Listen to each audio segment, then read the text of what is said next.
Yeah. Chess and the Timmons.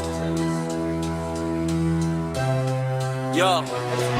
I'm the man in charge, triple dip justice. My reach is large, indicting T-Rex arms. Yeah, they on display. Short reach, big mess on a public way. Yo. Adjust your antennas, tune in tight. Cossy rules the bench, I'm the law tonight. Be so high, they touch the sky. The joke ain't over, just watch me fly. Adjust your antennas, tune in tight. Cossy rules the bench, I'm the law tonight. Be so high, they touch the sky. The joke ain't over, just watch me fly. Advanced years, wisdom stacked. Try me once, no turning back. James Jackson ordered, case dismissed. Cossy cheek strikes, you won't resist. Order in the court, the rhythm pounds. Justice echoes, breaking bounds. Prosecutor by day, mic in hand by night. Adjust your antennas, I'm the signal, alright. Antennas, tune in tight. Cossy rules the bench, I'm the law tonight. Be so high, they touch the sky. The joke ain't over, just watch me fly. Yeah, adjust your antennas, tune in tight. Cossy rules the bench.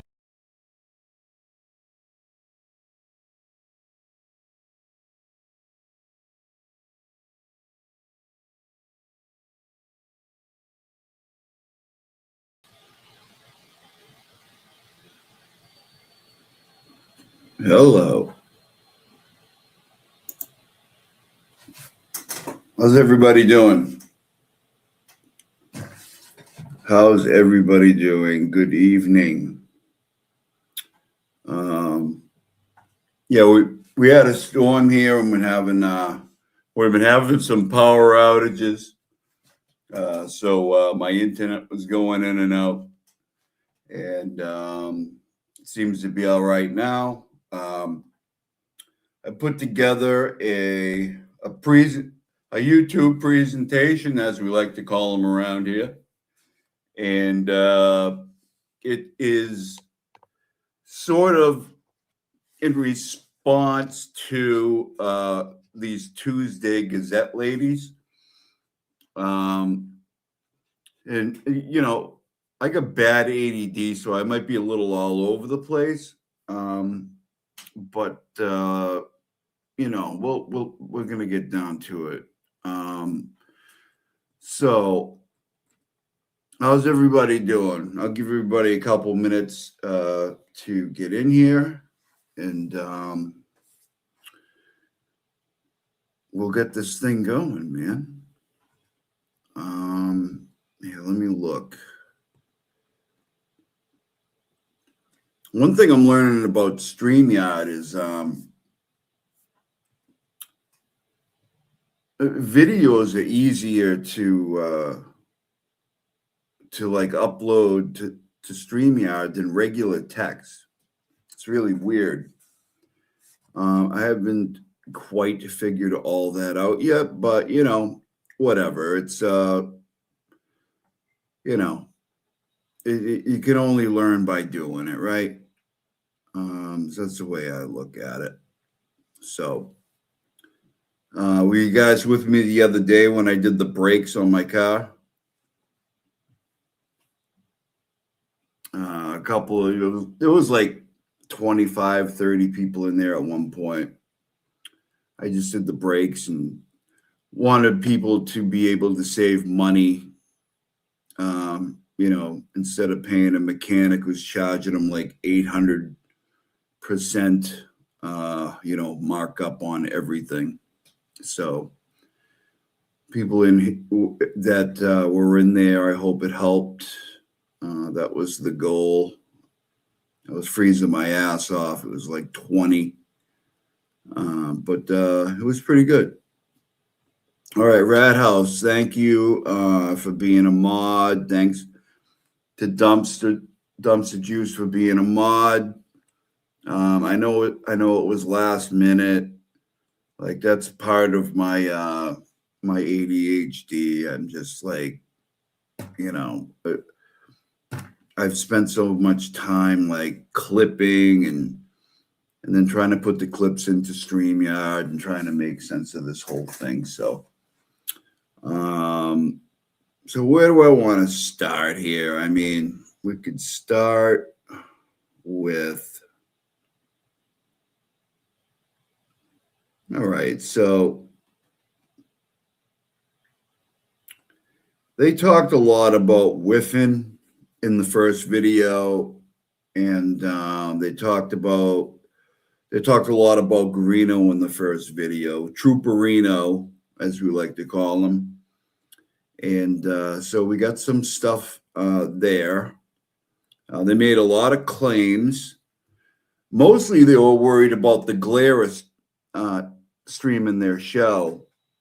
I would say a majority of the time they were focused on that.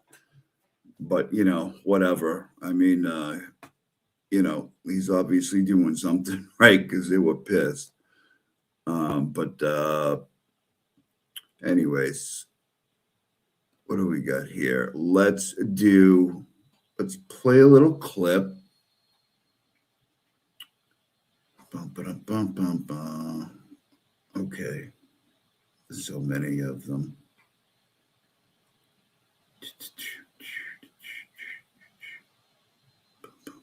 Okay.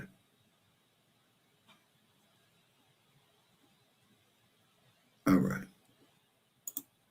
A report produced by the software? Yes, there was both the troopers who had requested information about this particular artifact and also a private forensics examiner, Richard Green. When Richard Green reached out to your company, what specifically was the question or issue? He reached out to the tech support team, asking basically, there's a timestamp that doesn't make sense. I need to understand what this timestamp means. And can you share with us, what was the issue? What was the question that you were actually looking into? The question was related to a timestamp of 2:27:40 a.m. And an internet query that appeared to have occurred at that time. There was no other information on the device that suggested that that internet query had occurred at that time. So we wanted to know how relevant is that timestamp to when the query happened. Query. Yeah, let's listen to that again. Just the beginning. Had called about a question relative to a report produced by the software? Yes, there was both the troopers who had requested information about this particular artifact and also a private forensics examiner, Richard Green. When Richard Green reached out to your company, what specifically was the question or issue? He reached out to the tech support team, asking basically, there's a timestamp that doesn't make sense. I need to understand what this timestamp means. And can you share with us, what was the issue? What was the question that you were actually looking into? The question was related to a timestamp of 2:27:40 a.m. Now, you just heard him say how he got involved in the case, right? The Stadies called him, and Richard Green called him and said, I don't know what's going on with this Google search. It's weird. It doesn't make sense. It says house long to dying cold, and I've been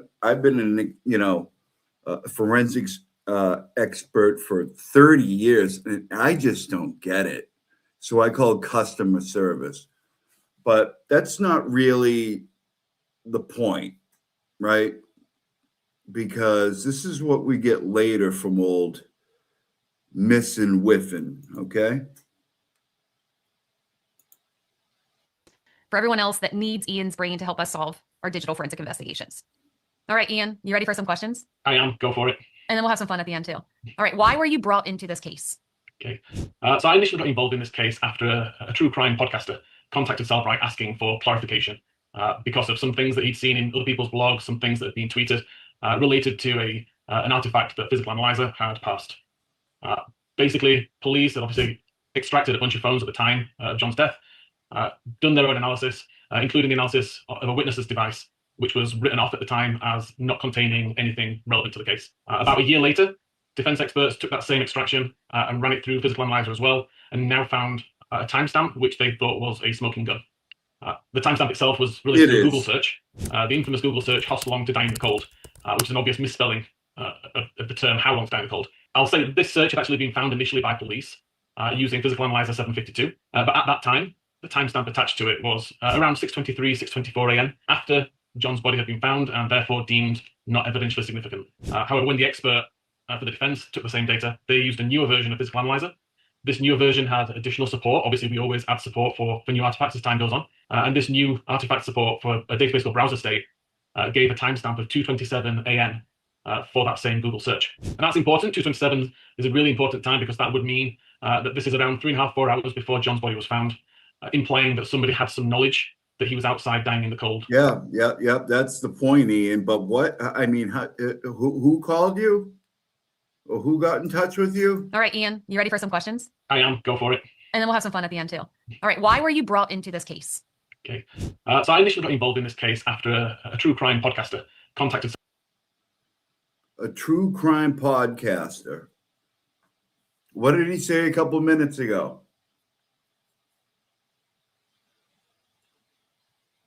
What did he say a couple minutes ago? And an internet query that appeared to have occurred at that time. There was no other information. A consumer had called about a question relative to a report produced by the software? Yes, there was both the troopers who had requested information about this particular artifact and also a private forensics examiner, Richard Green. So, which is it, Ian? Is it Richard Green? Is it a true crime podcaster? Or is it the state police? I mean, pick one, you know? Because we'd all like to know. I mean, you did work for free, right? So you say. So, you know, I guess it's not that big of a deal. But if you lie about that, what else could you be lying about? Because, I mean, these ladies on here, they say stuff like, this is data. You can't argue with it. It's right there. Like, come on. It's like, it's in your face. When you see the data, it's really, what did he just say? What did your boy Whiffen just say? Huh? Mr. Green reached out to your company. What specifically was the question or issue? He reached out to the tech support team. Tech support team. The tech support team. This guy has been in digital forensics for 30 years. And you're telling me he doesn't have a through line to celebrate? He has to call the tech support team and say, this 227 timestamp doesn't make sense. I don't get it. I mean, I'm just Richard Green, you know? I mean, what could that ever mean? Like, I don't get it. But, you know. A question relative to a report produced by the software? Yes, there was both the troopers who had requested information about this particular artifact and also a private forensics examiner, Richard Green. When Richard Green reached out to your company, what specifically was the question or issue? He reached out to the tech support team, asking basically, there's a timestamp that doesn't make sense. I need to understand what this timestamp means. You can share with us, what was the issue? What was the question that you were actually looking into? The question was related to a timestamp of 2:27:40. How long before you lie? An internet query that appeared to have occurred at that time. There was no other information on the device that suggested that that internet query had occurred at that time. So we wanted to know how relevant is that timestamp to when the query happened. Query. All right. So that was interesting, right? I mean, I'm sure a lot of other people caught that one. I certainly did. I mean, that Celebrate video, I mean, I was thinking about doing a video on that. It's been done by a lot of people. And it's almost everything they said. Almost everything they said was horseshit. Especially when they claimed that Karen Reed came out of court and said, Mr. Whiffen is right. You know, he's right. I mean, we're not even going to put Richard Green on there because Ian Whiffen just stole the show. You know, I mean, I didn't clip that. I was going to, but I had a lot of other crap. It's because it's so obvious. That's not what she was saying. She never said he was right. She said the information came out mostly in part from Ian Whiffen. Basically, he gave us what we need. We don't need to put Richard Green up there. We don't. We don't need him to be cross-examined about a bar fight he was in 10 years ago or something like that. Like why even do it?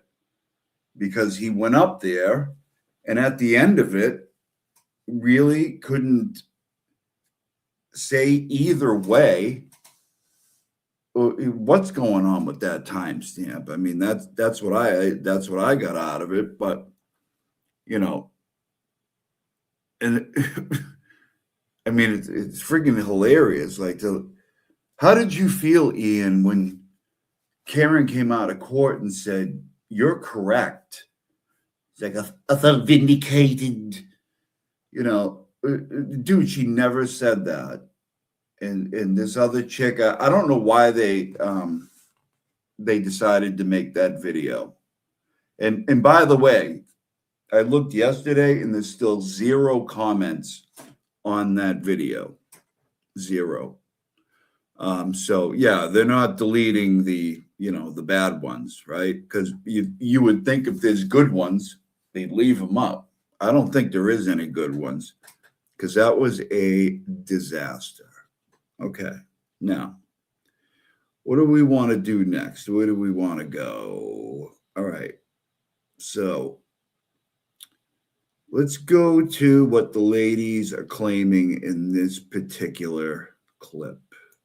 Stewart Trish that was saying that the street was mostly flat. I don't have a clip of it. I'm happy to send it to you if you message me on Twitter. But Ian Whiffen did actually go through that too. I don't know if you guys recall this when he pulled up the topography map and he was showing, he had explained earlier in the testimony that elevation is, the first trial, the defense was fitting their theory to the information they had. And they had that stair flight information. That stair flight information happened before they arrived.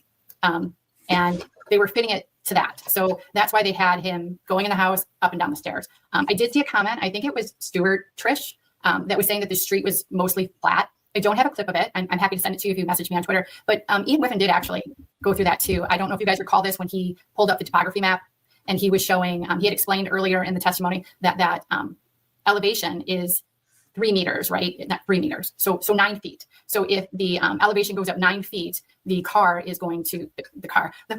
is going to consider that going up a flight. The other important part of that, and I know you're going to say, well, they were in the car, so it's not going to count steps. Ian also did a experiment where he drove with his phone. If the phone was docked or put down, it didn't count steps. However, if he held the phone while he was driving, it did count steps. So he showed that exactly where, and they were following with the location with the Waze, where the car was. They showed in the trial how the ground elevated.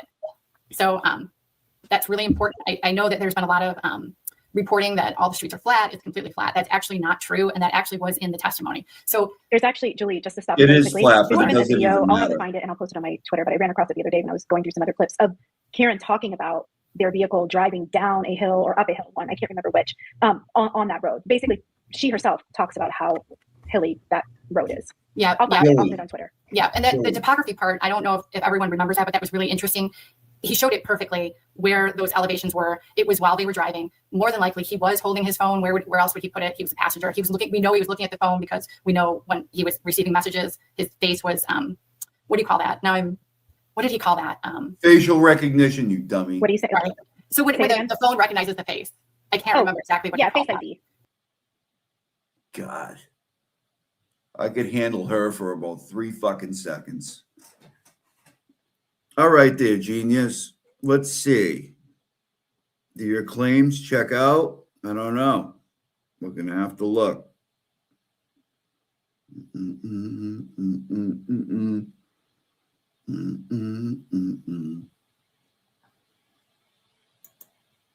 Did you ever take an iPhone and do the... No, that's not the one. I will play that, but that's not the one I'm looking for.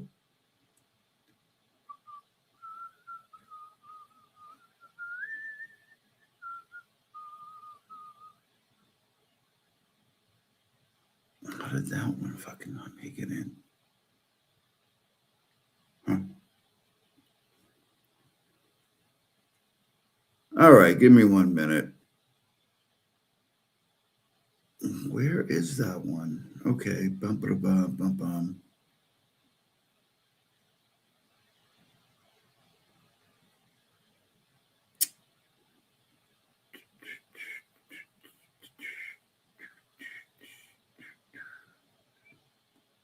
Did I not put that in there? Oh my God. Okay, hold on. Stand by, please. Rookie on board.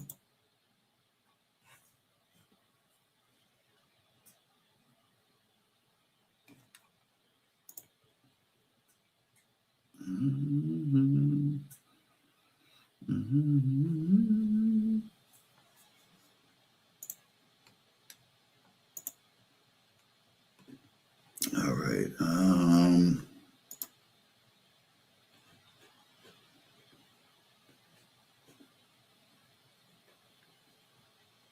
Where is it?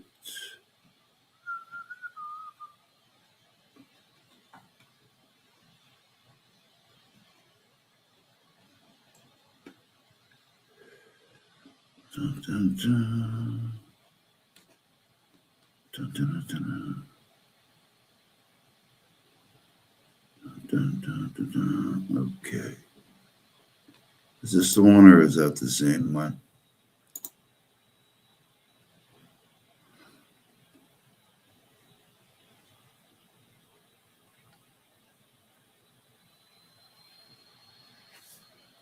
Just a second, please.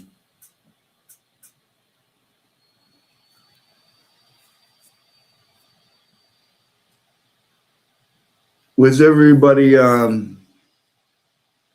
while I'm doing this, where's everybody coming from tonight? Where y'all repping? What area you represent?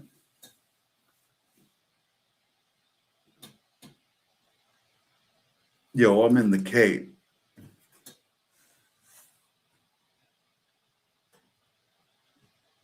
Virginia, Vermont. Boring old Kansas. Jordan's mom's house. We're buried here in fucking snow. Twin Falls, Idaho. Virginia, Montana. Wow, a lot of people from out of town. Buffalo. Go Bills, huh? I mean, not here, but your Cape adjacent. Cool. Caught of the Cape and the Cape and the Cape. Yep, the Cape. A lot of capers. What the fuck is this telling me now? God damn it, man.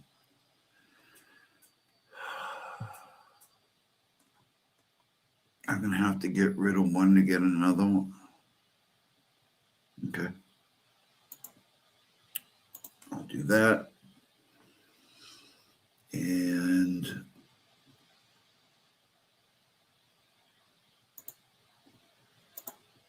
a lot of capers. Missouri, Clinton, Connecticut, Springfield, Mass, Nashville. Very cool. All right.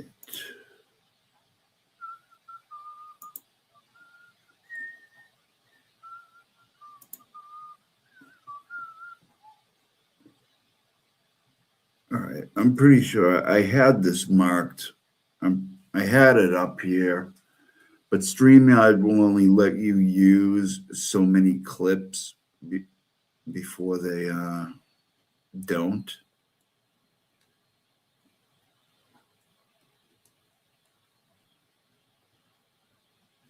Come on, Whiffy. Where are you?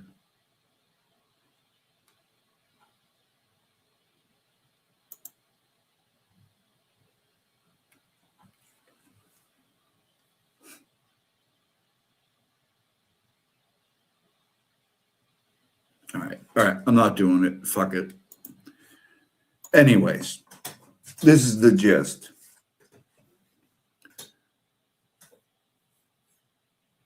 Brennan asked Whiffen if he did a test with the phone on the same path that Karen took. He said he did. He said he did it 2 days ago, Sunday. And he said he came up with, what was it, 8 or 9 flights of stairs. He just said it. That's it. I mean, you would think if he has a phone and he's doing an experiment like that as an expert witness, you might want to, like, I don't know, screen record it and then like admit it into evidence somehow. And because Bev would have taken it. I mean, she took screenshots of everything that Higgins procured for. I mean, why wouldn't she take that from Whiffen? But nothing. He just got up there and said, "Oh yeah, I did it. I did it. I did that a couple days ago." And yeah, it showed a bunch of flights. Like I was, I had it. Well, I had it on the dock. But if you have it on the dock, it doesn't show flights. But if you hold it in your hand and you're driving, which apparently he was doing, it registered like, I don't know how many flights of stairs. I can't remember. It was like not 8 or 9 or something like that. So we just set it. And these chicks think it, like, took it for gospel, It's like, they pushed the flights of stairs and they were like, oh, look at his phone says that he was walking up the stairs. And, people have this, this belief that, it's data, so it's 100% correct. And if it's interpreted incorrectly, it's not necessarily there's anything wrong with the data. It's that you have someone who took one part of the data, didn't do any verification, and then, said it was fact. And they took that. I mean, you guys remember that? Like, people would be like, well, where were the stairs? How could he be walking up and down stairs? And like, I mean, that went on for like ever. And even though we knew when he arrived, and that it couldn't have happened. And then they would yell, oh, I drove that, and it's flat, it's completely flat. And none of that is true. It's just not true. Yep. really? Yeah. And then not to mention, Is that it? Is that all they got? Yeah. Not to mention, I mean, they're not going to believe Turtle Dove, right? I mean, he drove it. I mean, listen, man, driving around on hilly roads is not going to register flights of stairs in your phone. It's not. Don't tell me it is. It's not going to happen. That's not the way shit works. So Ian Whiffen, just says that when he's on direct. He just throws it out there. Yeah, I did it. No proof, no data related to it. Just what came out of his mouth. He didn't record it. He didn't have somebody else with him that was recording him doing it. No, nothing. He just said it. But, that's hard data. These ladies say it's right there in your face. Like, what's wrong with you? I mean, Ian Whiffen said, he went up a hill. And then Karen Reed said it. I can't remember when she said it, but she said she remembers something about her going up a hill or down a hill as well. I mean, shit, everybody knows you can, you can get the same exercise as a stairmaster if you drive up and down hills. I mean, everybody knows that, right? But, but he just says it, and, that's fine. And what is this? What are we Activity on the route that you were discussing yesterday between 34 Fairview and One Meadows? I actually did it on Sunday night. I'm sorry? I did it 2 days ago on Sunday night.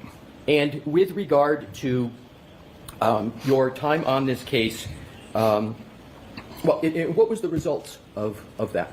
I object, Your Honor. I'll need to be heard briefly. I'm sorry? I object. I need to be heard briefly. Okay. Come on over. Sidebar. And he's not able to ask the Mr. question anymore. Whiffen, I am now going to proceed to a different topic. Okay. Do you recall So there you go. Listen to it again. iPhone, driving around, and then moving it with your hand? Correct. Yes. In the year and a half that you've been on this case, did you ever take an iPhone and do the same activity on the route that you were discussing yesterday between 34 Fairview and One Meadows? I actually did it on Sunday night. I'm sorry? I did it 2 days ago on Sunday night. And with regard to your time on this case, what was the results of that? I object, Your Honor. I'll need to be heard briefly. I'm sorry? I object. I need to be heard briefly. Okay. Come on over. Okay. No more questions about that. What were the Mr. results? Whiff and I am now going. What were the results of that? I mean, he said it to Brennan the day before. Oh yeah, I did it. Yeah, recorded flights of stairs. Yet Alessi asked him, Alessi was just about to destroy him on that. And Bev comes in to save him. So good job, Bev. There you go. But so what I did, I didn't do an experiment like that, but what I did do is I got a hold of Apple and I asked them a couple questions.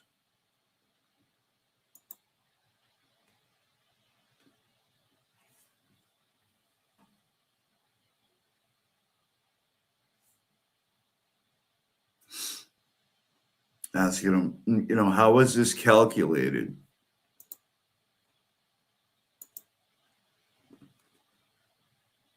Sorry about the Christmas lights are in the way, but it uses a barometer to detect changes in elevation. It registers a flight of stairs when you gain approximately 10 feet, 3 meters in elevation. The movement is typically detected. You are actively ascending.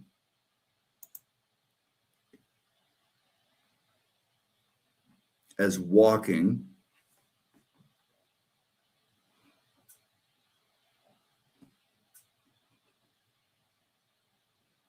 Up a staircase rather than just being in an elevated position. Can I record flights of stairs just by driving in my car? Driving in your car would not typically, this is from Apple, by the way. Driving in your car would not typically record flights of stairs on your phone. The feature is designed to detect active vertical movement, like walking upstairs, rather than passive elevation. Okay?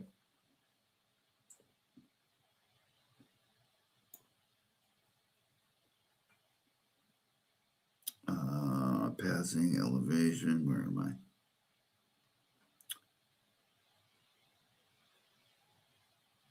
Yeah, experience in a vehicle. All right. What if I'm driving, holding the phone in my hand? Would it record flights of stairs? Even if you're holding the iPhone while driving, it's unlikely to record flights of stairs. The iPhone sensors are designed to differentiate. See, I did this too quick. Sorry.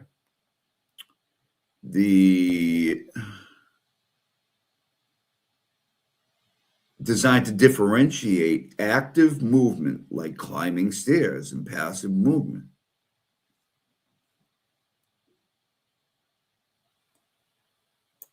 I'm just going to let it go. Hold on. The system looks for a combination of sustained vertical elevation specific patterns. All right, go back.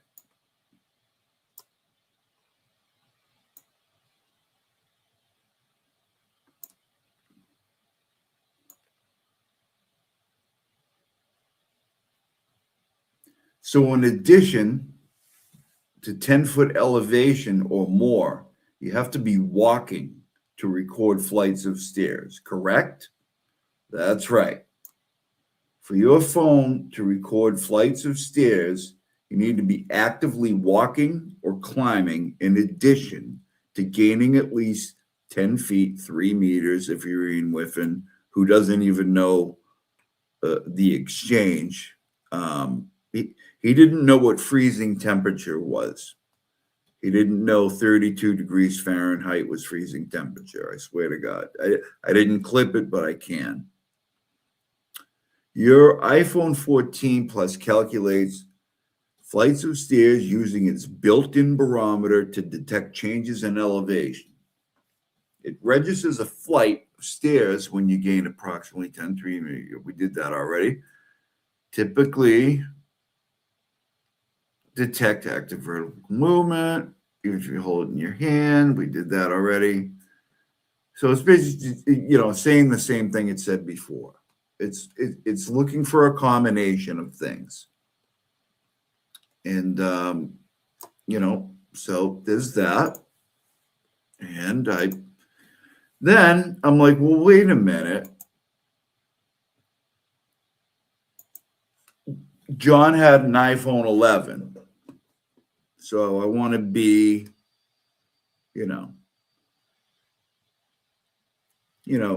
to clarify, could you please tell me what specific information you're referring to regarding the iPhone 11? This will help me provide you with the most accurate details. Actually, no, that was him. What did I say? The Christmas lights are in my way, God damn it. Okay, would the same be true with an iPhone 11 as far as the flights? To clarify, could you please tell me what you're talking about? Yes, we were talking about earlier. On an iPhone 11, would record flights of stairs, for example, if driving in a car or holding it in your hand with an iPhone 11, record flights of stairs. Again, I just wanted to be like, because if I said I had a 14 and he had 11, they'd be like, they were different. It's the same thing.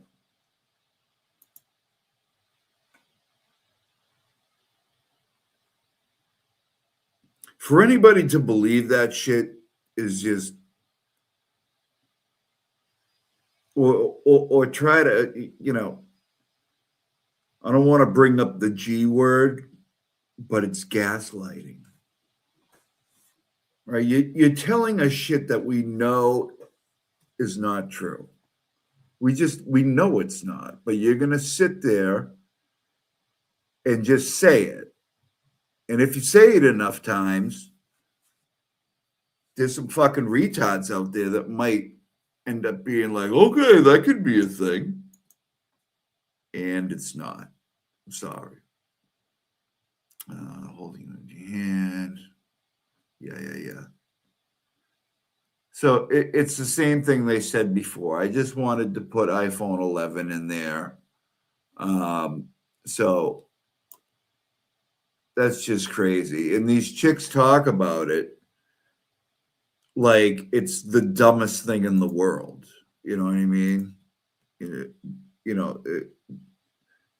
For people to ask that question or assume it's bullshit is, they pushed the flights of stairs and they were like, oh, look at his phone says that he was walking up the stairs. And, people have this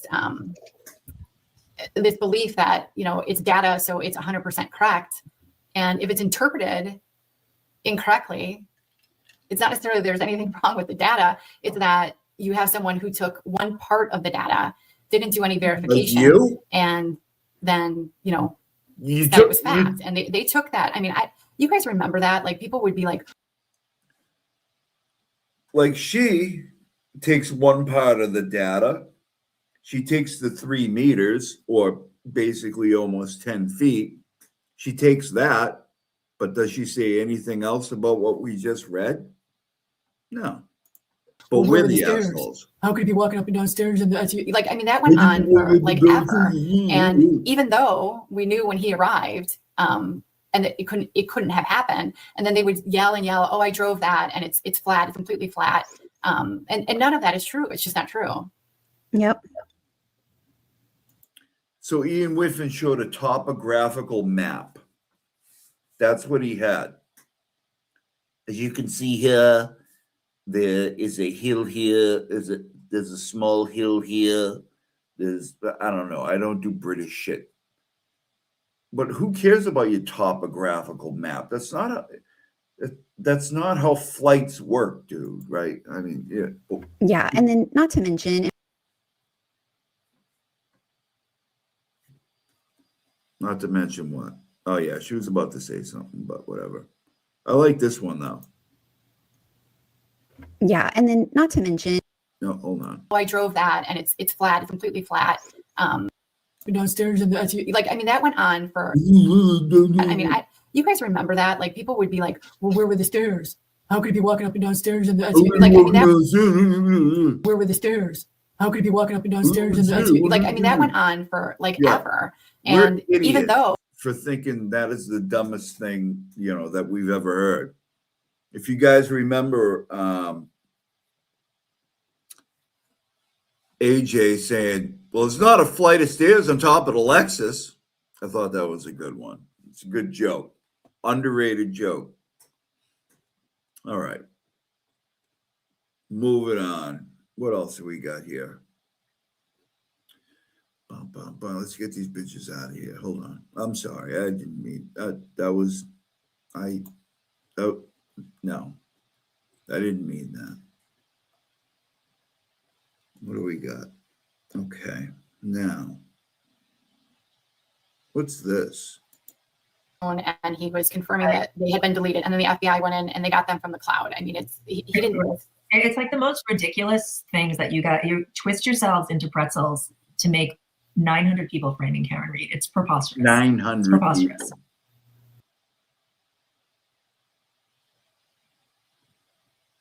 900 people, y'all.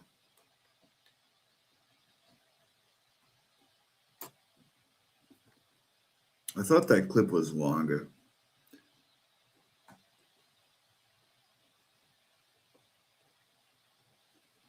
Because to address this comment, I put this person put, oh my God, you're relying, I'm guessing, on Guarino. He missed thousands of texts in the Birchmore case. So he actually did math. So that's what we're going off of. Like the 32 or the where he would have to walk, I think he said 32 miles per hour to walk into the house and back to his phone. That's math. So I mean, you can believe math or you cannot believe math, but I just wanted to and he absolutely did not miss thousands of texts in the Birchmore case. We've been over this 4 morons time and time equal again on Twitter. one half a brain. He did not. That's math. Right. If you read the reports, he was talking about the phone and he was confirming that they had been deleted, and then the FBI went in and they got them from the cloud. I mean, he didn't. It's like the most ridiculous things that you twist yourselves into pretzels to make 900 people framing Karen Reed. It's preposterous. It's preposterous. You might do that, lady. I don't twist myself into pretzels ever. You might want to stop what you're doing on the weekends. You know what I mean? I don't know what you're up to, but I don't do that. I don't ever twist myself into a pretzel. I mean, I'm not shaming. I'm not pretzel shaming. If you want to do that, you can do that. No judgment here. I mean, it's about to be 2026, man. You know, you can, I don't know, you know, is your pronoun pretzel or, you know, I don't know, Snyder or something like that. Those pretzels are good. We don't have to twist ourselves in the pretzels to not believe the shit that you guys are saying on here. Some of it, I mean, some of it is, you know, you guys are careful with your words and stuff like that. You know what I mean? But man, some of the stuff you say, next time, don't focus on the glare so much. Half of this video is dedicated to, oh my God, the glare is nothing to do. What is he doing? Like, He's breaking the rules and put down the bat glare. Like, come on and talk to us. Like, I'll come on and talk to you guys.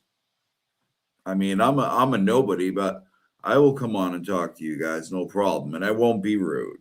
I swear I won't. That's not really my style. Although I do get fired up from time to time. I won't be rude. I will come on there and debate you ladies, if you'd like. You'll probably never see this video, but whatever. So we're going to twist ourselves into pretzels believing this stuff. Okay, so where is the one that I wanted to?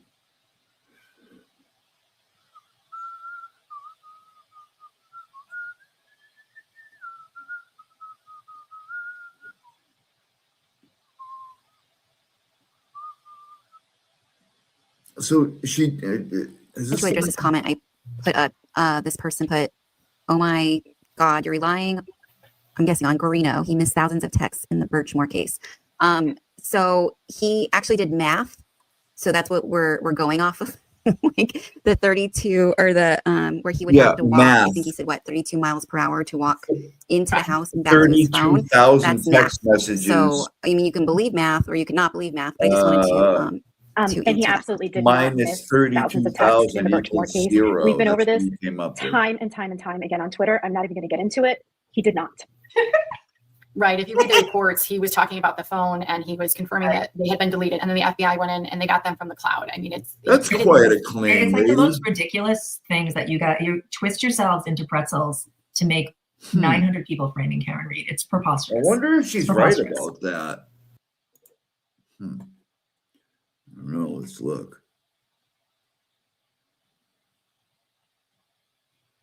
Let's look.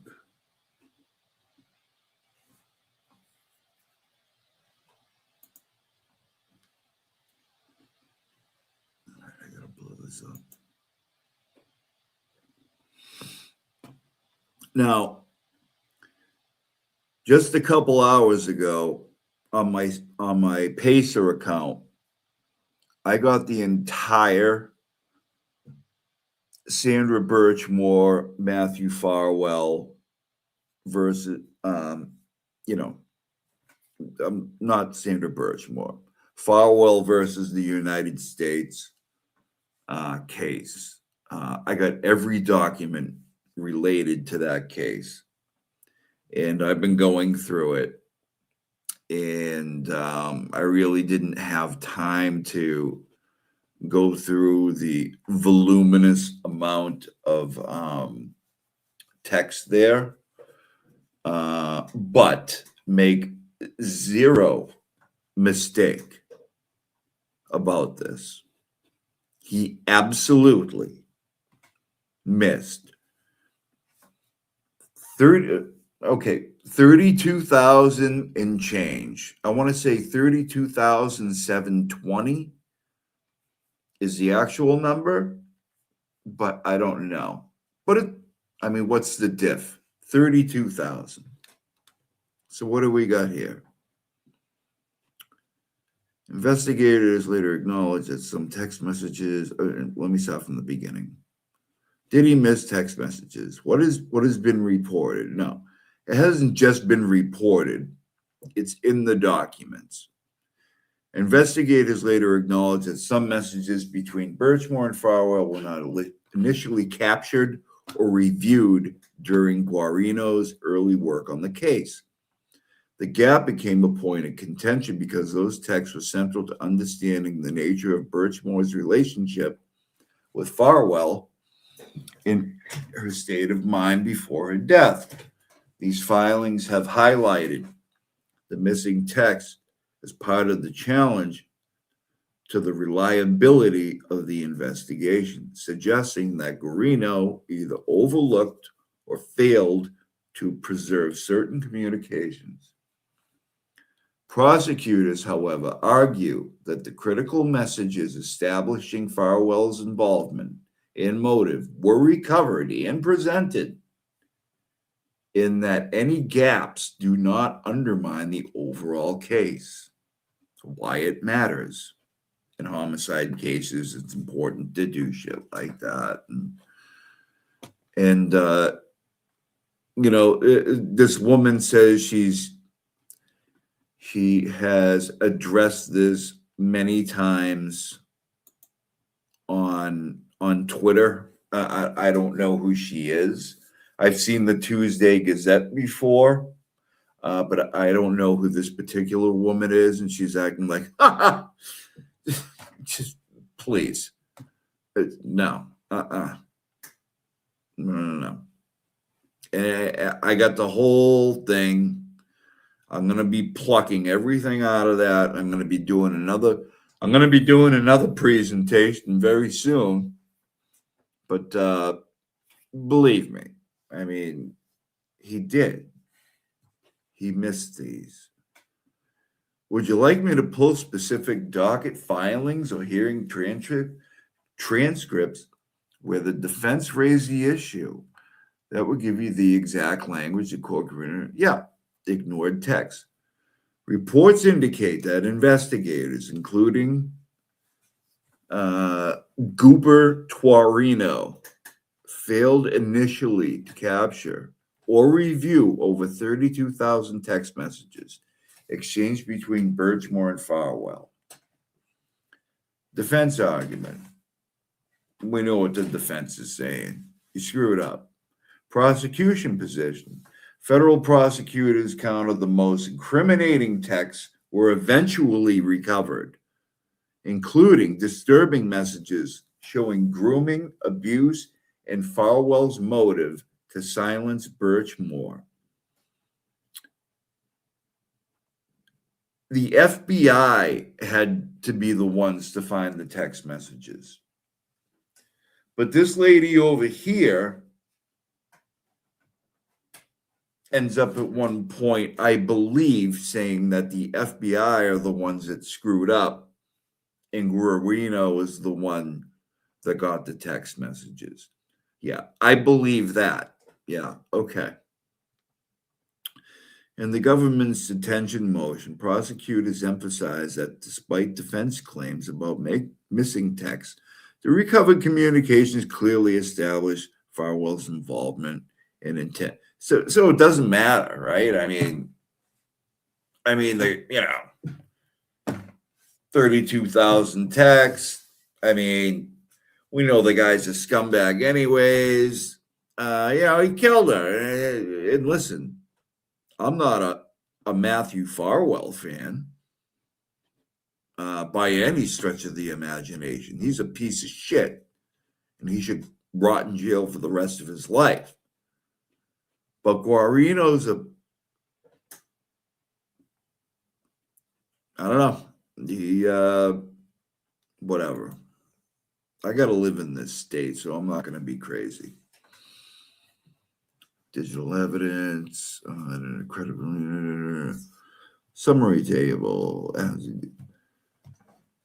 Nicholas Guarino. Oh, there it is. Missed review of 32,709. 32,709. Everybody remember that one, because any one of those texts, just one. If you say 32,000 and you missed the 709, what could be in those 709? Who knows? It could be, the smoking gun. That's a shitload of text. 32,709. Hashtag 32,709. Okay, Guarino? Text between Birchmore and Farwell. Oversight undermines, we did that already. Incriminating text. Defense uses omission to argue doubt. Prosecution maintains case strength. In short, Guarino's missed text messages had become a focal point in Farwell's defense strategy, but prosecutors argue that recovered communications are sufficient to prove witness tampering and homicide. So, listen, we got a lot of other shit. Our guy Guarino was just, You know, he went to Bridgewater State. I mean, you know, it's not exactly Ivy League, right? I mean, Colin Albert fucking went there. All right. I mean, need I say more? I mean, I'm in school right now. You know, Bridgewater State is probably better than where I'm going to school. But, you know, whatever. I'm 52 years old, and, you know, whatever. You know, I do it online. But, you know, the fact that you have Guarino as a state police expert, digital forensic witness, or you know, expert, it's nuts to me. It's like Pooper Troll. You know what I mean? Like, that guy's an expert. I didn't even bring him into this. I mean, it's just, you know, focusing on this stuff. Where the mistexts appear. Government's detention memorandum, April 2024. In this filing, prosecutors acknowledged that investigators, including Trooper Guarino, did not initially capture the full scope of communications between Birchmore and Farwell. The defense later highlighted that over 32709 text messages were missed in Guarino's early review. Context: the government argued that despite the omission, the recovered text was sufficient to establish Farwell's grooming, abuse, and motive to silence Birchmore.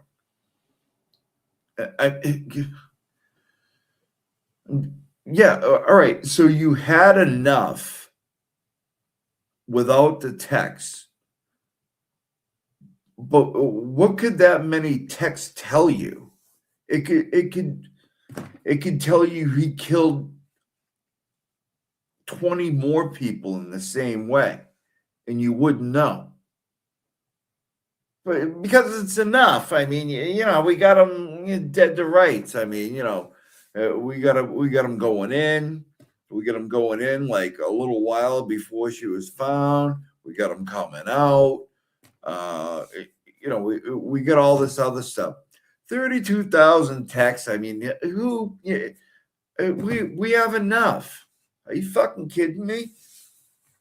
32,000 text messages tell you a lot about not only this case, but potentially other crap that you don't even know about, because you just think it's enough. I mean, it's wild to me. But you know, this lady wants to sit up here and it's like, it's not her. And like screeches. Sick. But you know, she says that, but also did she put up anything? I mean, I have the filings, okay? Now, these aren't extracted from the filings. I'm going to do that. This is AI, right? That went through those filings and plucked out my questions, okay? You say AI is wrong all the time. Yeah, well, they're not. They're wrong about little things. And no, this is AI would have to be like AI retarded to get to make this whole thing up. I mean, come on. Let's get real, people. In short, the missed text messages were acknowledged and the government's the prosecution themselves acknowledged that the texts were missed. You know, because that's how the feds roll, right? They're not going to be like, you know, Bev or Bren, you know what I mean? Like the feds don't fuck around. Like, dude, you screwed up. That's it. Since you can't publicly access these filings without PACER, that's true. But yours truly got a PACER account, and I just got the filings today. So your boy Cossy's going to be doing some reading. I can guide you to the so they give you the entries here. I didn't even see that. I'm seeing this for the first time. They give you the exact documents and where to look, and I will be doing that. Would you like me to walk you through how to pull the? Well, I know how to do that, but thank you, AI. Anyways, you guys get the point, right? I mean, everybody knows.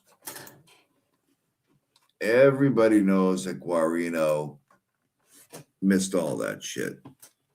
I mean, for her to sit up there and just like laugh at everybody. And by the way, I don't know what her name is on X, but I would like to see what she says about it. I'm guessing that she seems real confident about it. I mean, I'd be willing to, see what she's got. But,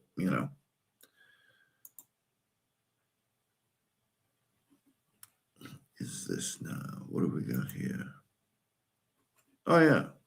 Here we go. This is what I got today.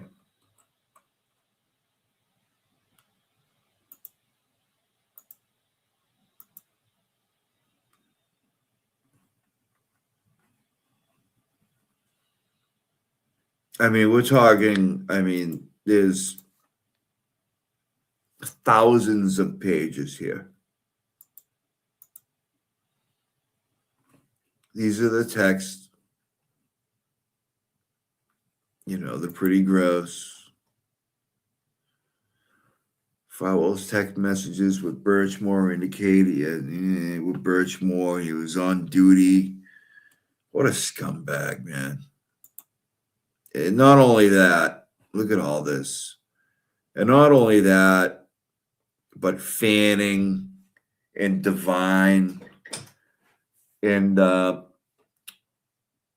Andrea Burkhart is the only one covering this Devine stuff. And that's like low, it's like low key important. She's doing a great job. And I don't see anybody else doing it. So she's been on that. So, I'm a big fan of Andrea Burkhart. She's brilliant, in my opinion. But I mean, we can go on and on into the night with this shit. I mean, there's thousands of pages that I just got today, and it will be going through.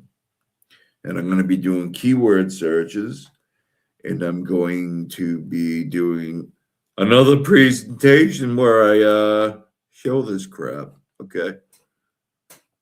What else did I want to do? Where are we going next?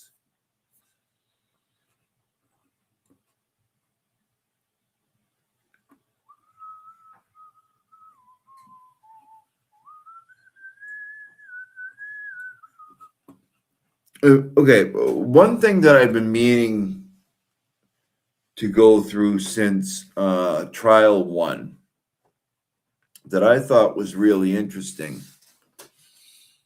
was Anthony Flamati, his testimony about how John was found, the condition he was in, what went on. Now, everybody believes that he was deceased when they found him. That's not really true. He was extremely close to being deceased, very much so, and was certainly not going to make it. However, after hearing this stuff from him, so I'd have to review Emily C's video where she goes through the weather. Yeah, Scott McGinnis, 99% gone. I mean, he was, right there. I mean, not quite though, right? I mean, he was very much there. There was no coming back from it. But can you imagine being out in the snow, and I believe, don't quote me, 18 to 23 degree weather. That's what I believe. There was wind. I mean, there's a nor'easter, right? And he wasn't moving, obviously, right? And he wasn't dressed for the weather. Can you imagine being like that in that state from 12:40-ish or 30-ish or whatever they said something. The first trial was 40. What? By the time Blally did closing arguments, it was 12:45 because they wanted to get away from that 12:36 connect to Wi-Fi at John's house. So he kind of raised it, like, in his closing, which is not evidence, so they can say bullshit like that. From being out there from then until 6 o'clock in the morning, and that weather, not dressed for the weather, and not moving. What do you think would happen? I don't know. A human popsicle? Maybe.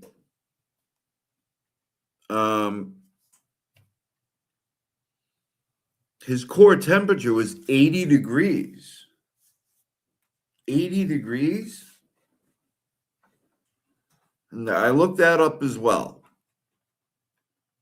And surprisingly, it was more than I thought. But he would be in the low 70s easily, which is sure death, right? He was not going to make it, right? But it's just, he'd be dead. If he was out there for that long, like, I knew this kid, not a kid, a guy, a while back, like 3 years ago now. And whatever, he was kind of homeless, and he was in between, like, he had issues, whatever. It was cold out one night, and he fell asleep in his car, and he died of exposure in his car. And he had a winter jacket on and stuff. Like, he wasn't laying on a front lawn with a nor'easter blowing on him, with a light sweatshirt on. And, he died from exposure.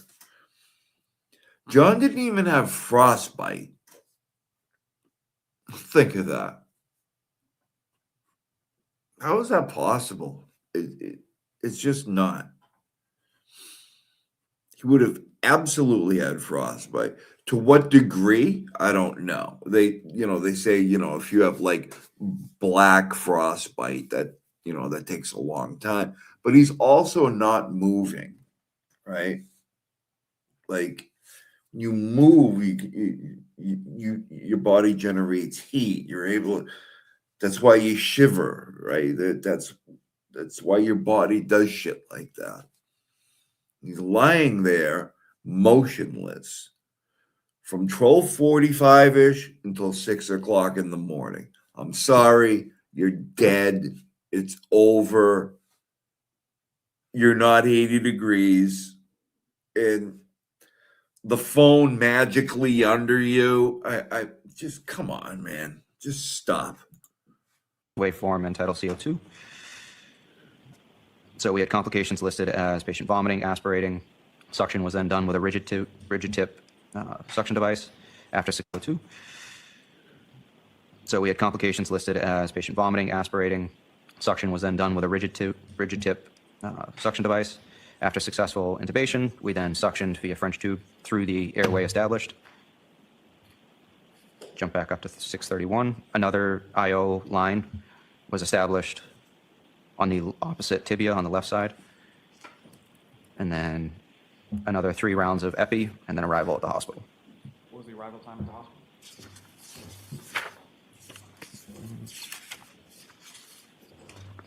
At destination was 6:45. And what hospital was that again? I'm sorry. Good Samaritan Medical Center. The term that you use in your reports called, and I'll probably butcher this, but asystole, is that correct? Yeah, asystole is going to be a cardiac rhythm where there's no electrical activity in the heart and is referred to as flatline. What, if any, observations did you make in your treatment diagnosis in regard to Mr. O'Keefe as far as... So, yeah, I mean, do you think if he was out there that long, he would be vomiting and aspirating and bleeding? Really? And with a core temperature of 80 degrees?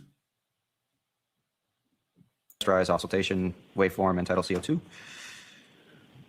So we had complications listed as patient vomiting, aspirating. Suction was then done with a rigid tip suction device after CO2. And by the way, Lally tries to steer him away from this.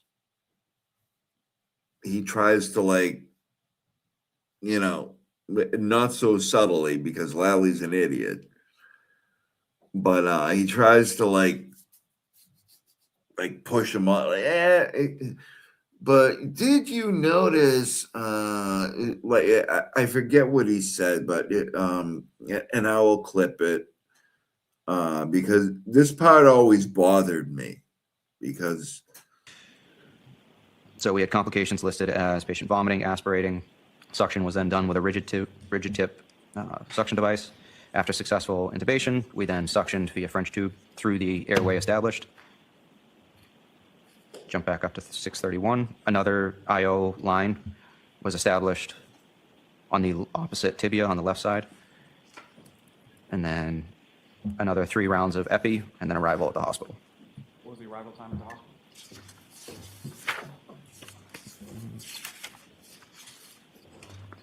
At destination was 6:45. 6:45. Good Samaritan Medical Center. The term that you use in your reports called, and I'll probably butcher this, but asystole, is that correct? Yeah, asystole is going to be a cardiac rhythm where there's no electrical activity in the heart and is referred to as flatline. What, if any, observations did you make in your treatment diagnosis in regard to Mr. O'Keefe as far as...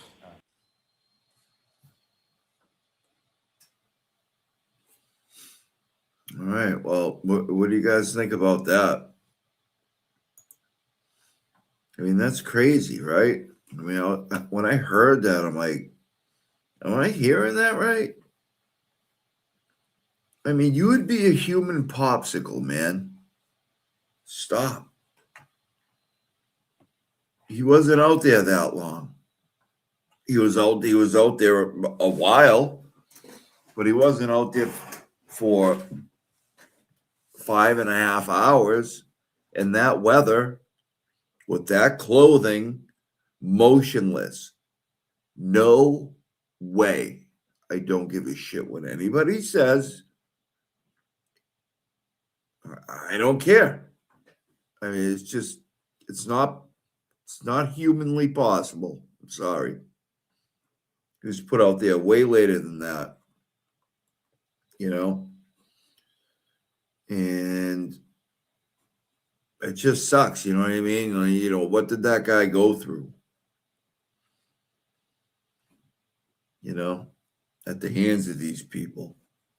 Because he wasn't hit by a fucking car. Okay? That I'm sure of. I actually had a number 2 to this. If you guys give me a minute. Because there's more to this one. I wonder what happens if I do this.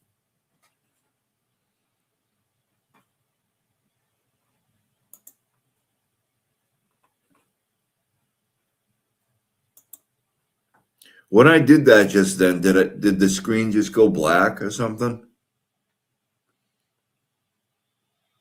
Because I want to look for something real quick.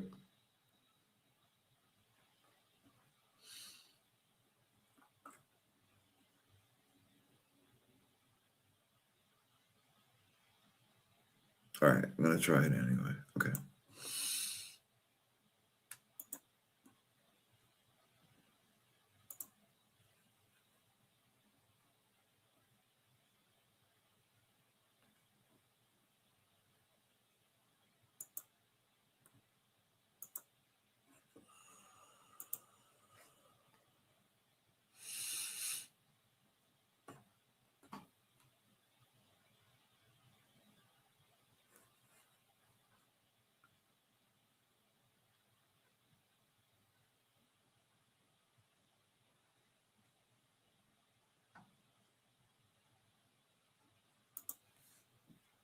All right, sorry about that.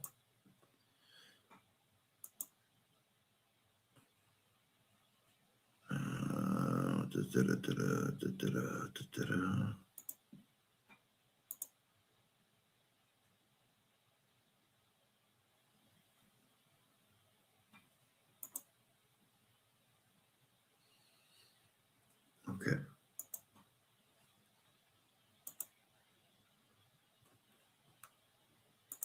Any injuries, Mr. O'Keefe, that's the same. You can't hear Lally at all. Injuries are pretty tough to see outside of the ambulance just due to the weather, due to the lighting. We have seen lighting on the ambulance as well, but Let me ask you, yeah. as far as what kind of difference did you know between the lighting in the back of the ambulance versus when you were with Mr. O'Keefe on the ground? So he was still out in the weather at that point, so bleeding wasn't really obvious at that point. As soon as we get him into the back of the ambulance, then we start noticing hemorrhage from different areas of his body. And when you say hemorrhage from different areas, which areas specifically? So mostly from his mouth, his eyes, nose. Bleeding from his nose, his eyes, his mouth. Just to be clear for the record, when you use the term hemorrhage based on your training experience, what do you understand that? Bleeding, external bleeding. Bleeding. Now, you mentioned that there was some suctioning of Mr. O'Keefe's airway, is that correct? Correct. And what, if anything, specifically was suctioned from Mr. O'Keefe's airway? Suction from the airway was mostly blood, blood, sputum. And as far as how much, what if anything you have to sort of measure how much blood was suctioned? What, if anything, happened? So we have a canister that has marks of milliliters. So there you go. I mean, he's bleeding from his eyes, his nose, and his mouth. He's aspirating and vomiting, which is all terrible stuff. But someone that's been out in that weather for almost 6 hours, there's no way they're doing any of that shit because they're dead. They're dead. I mean, what are we talking about here? You know? And yeah, absolutely. I mean, rest in peace, John O'Keefe, you know. That guy's last, you know, minutes, seconds on this earth, you know what I mean? At the hands of some very shitty people. You know, I don't even like bringing this stuff up, but I remember watching this at the time, being like, you know, in trial number one, being like, wow, man, if I ever get a chance, like someday I want to address that, you know, because it's just like there's just no way. There's just no way he was out there for that long. And, you know, when they got him in the ambulance, he just started bleeding and hemorrhaging. I mean, he would have been a human popsicle. He would have been long dead. Dead people don't hemorrhage. Okay, they don't throw up. You know, I think we get the point. You know, I don't want to, you know, keep going with that, but you know, and I'm not trying to say anything, but he was put there way later than they're telling us. And if that doesn't prove it, I don't know what does to me, you know. So where am I at here? What do I want to do now? So we did the whiffing thing. Oh yeah.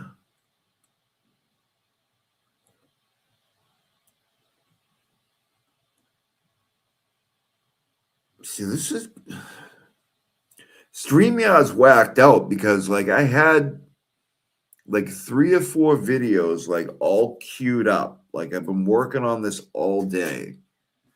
Queued up, like in order.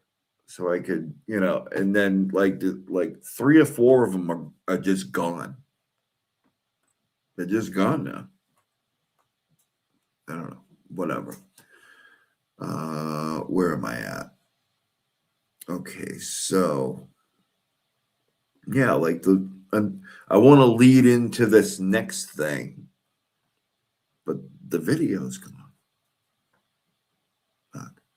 All right. So I'll work with what I have. I don't know where this shit went. This is about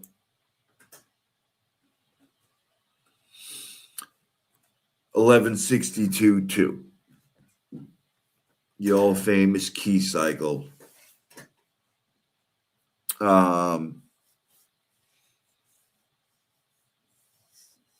You know, this trigger event, and you know, I think 11.62.2, the vehicle was in possession of the state police at that point.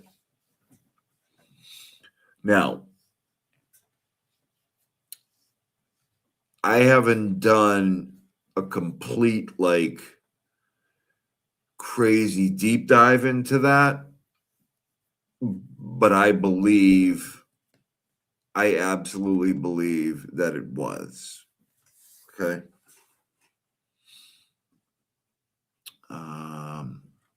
Is there any way to, I still haven't figured out this document enlarging thing. Hold on a minute. Give me 1 second. Because this is pissing me off.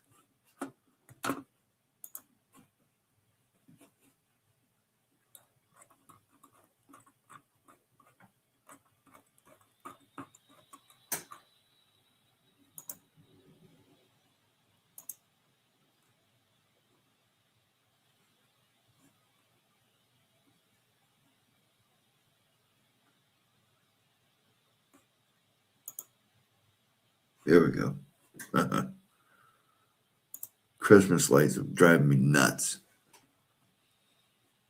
Trigger event, direct answer. The defense expert argued that trigger event 1162, the reverse maneuver logged in the Lexus data, could have been recorded after the SUV was already in police custody, not necessarily at the time of John O'Keefe's.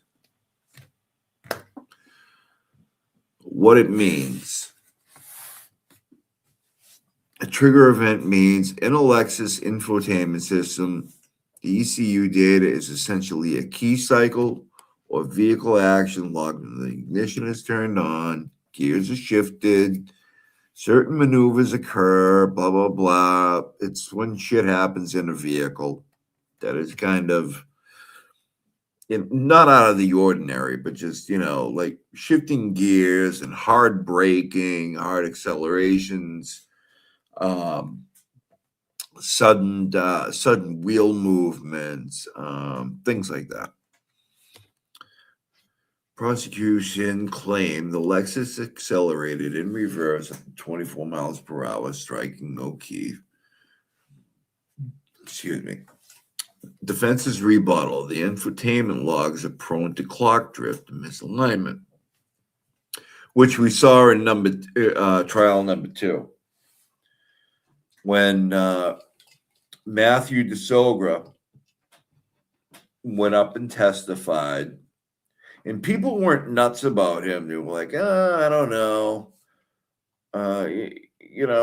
He's not that captivating, but he said a lot of important stuff. And so much so that Aperture retooled their case after he testified to oppose his testimony. I mean, that's pretty clear. We know that. Well, the Tuesday Gazette people are going to say, well, no, you're crazy. That's ridiculous. Don't be stupid. You know what I mean? But listen, I mean, that's a fact. True event. Why this became controversial. Prosecution's claim the Lexus accelerated in reverse 21. Defense's rebuttal. The infotainment logs are prone to clock drift. The event could have been triggered during testing or handling by police technicians, not during the alleged crime.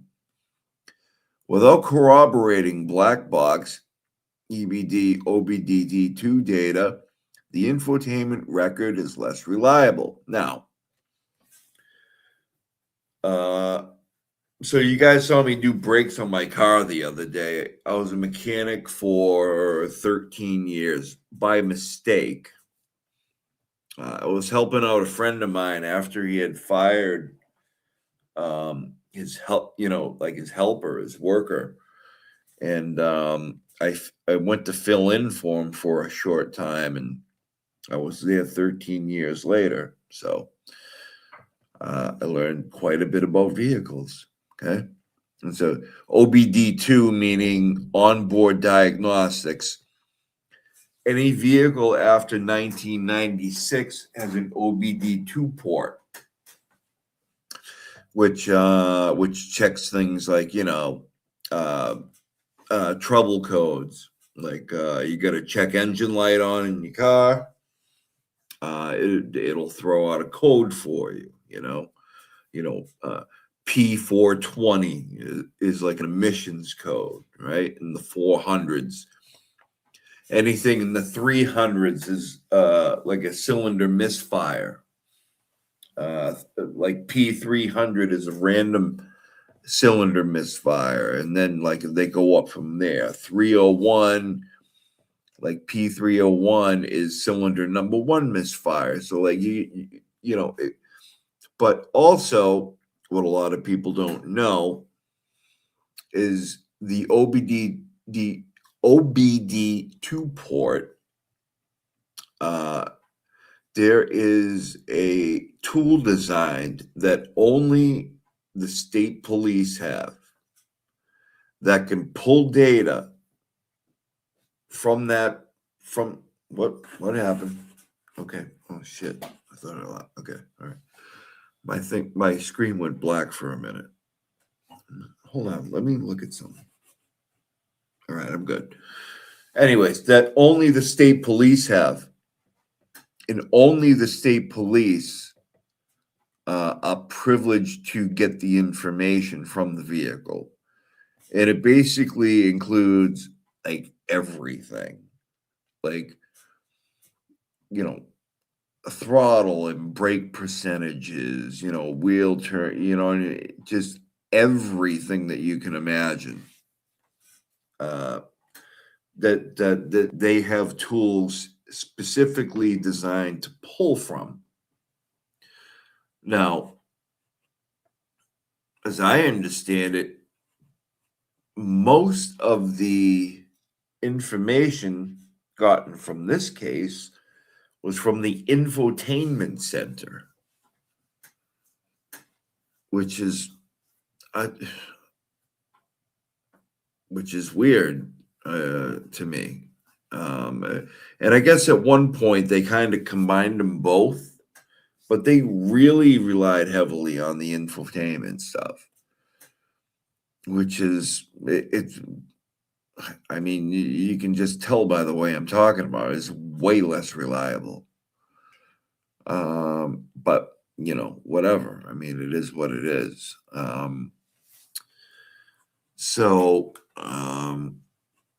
What else was I gonna say? I had something on my mind, but I'm retarded right now, so I forgot.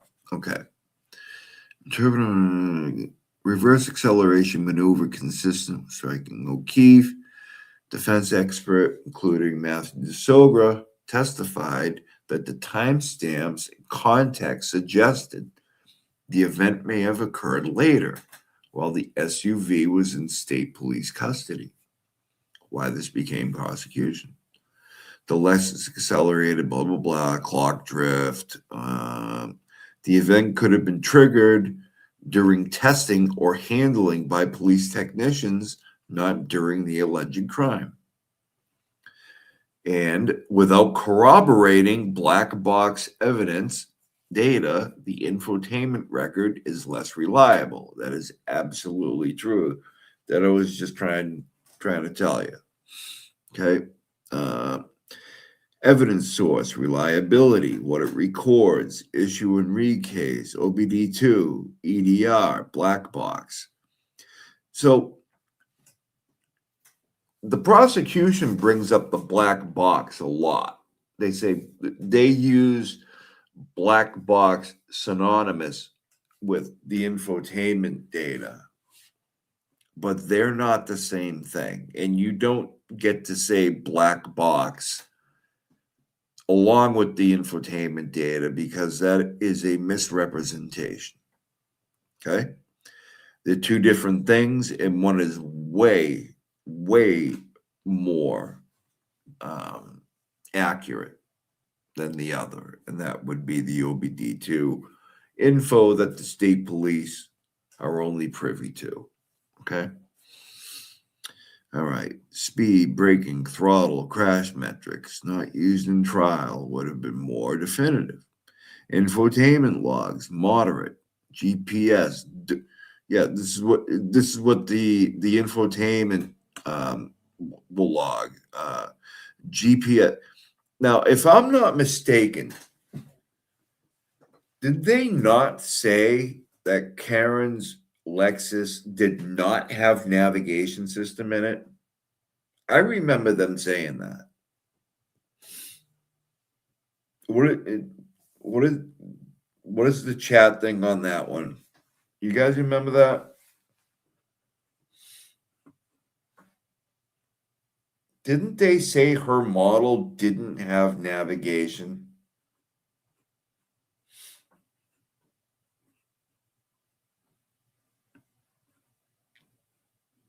You guys remember that? No.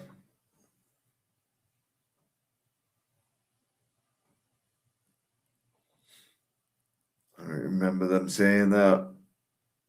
I know. Listen, the key cycle stuff and the 1162 and all that stuff, it was tough to listen to. It was super interesting to me because you know, I was a mechanic, and her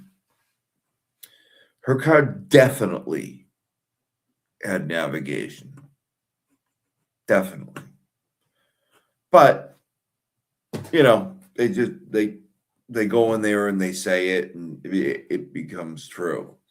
So I guess in that case, you know, Brennan was right in that particular case when he says a lie unchecked ends up being the truth, right? So it you know, and he was right in that particular statement, but that's about it. Where are we at? Liability definitive. Yeah, so the infotainment does, you know, it knows when the doors are opened. It knows like when the lights are on. I don't know. It's just it doesn't do that much, right? It'll tell you, and that's just why the fact that they had to like corroborate where the vehicle was with like coupled with the phone data really bothered me, because I know that vehicle has navigation in it. I know it does. And I know they said it did not. I'm 90% sure they're like, oh yeah, that Lexus did not have nav. That's bullshit. There's no way. Trigger event may well be recorded while the Lexus and police custody is the major defense argument. So anyways, yeah, I'm going to get deeper into that. And I realize it's a boring subject, but the whole case kind of, you know, even in the civil case is going to hinge on this 1162-2 thing, because that's what they're basing it on. As boring as it is, it's super important, right? So it's just important to kind of pick that out and kind of point that out and realize the discrepancy between the two. You know, the infotainment. You know, the other thing about, they got the thing out of there the first time and they're like, oh, they forgot about this huge. Everybody knows what an SD card looks like, right? I mean, they're like, oh, you know, in the first trial, they completely missed this SD card, which has all this information on it. How likely is that?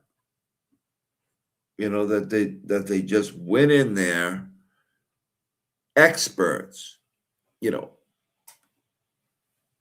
data, you know, automobile, technical data experts go into Lexus and they just overlook this super important thing that should be really obvious. I mean, to anybody, like, oh yeah, they just missed it. And then they fucked it up when they took it out. And we had to come in and save them. And, you know, we're not giving them their money back either for coming down to try to look at it.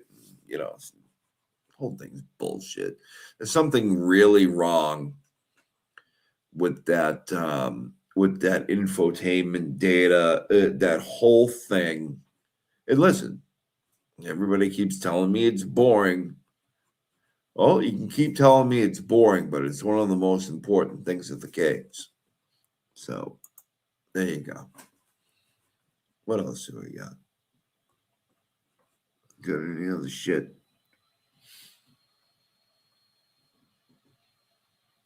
Did I already play these broads?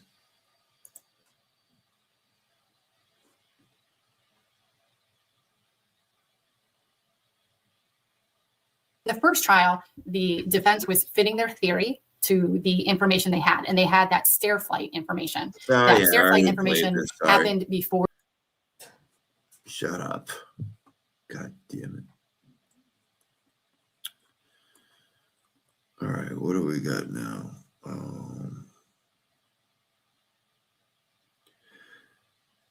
See, I had these Guarino clips, and I was gonna go into that, and they're gone. They're just gone. I loaded them up, and now they're gone. So, hold on.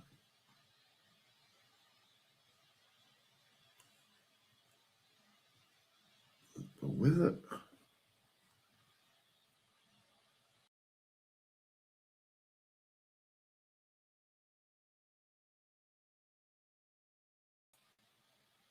Jesus Christ. All right. Can you guys hear me?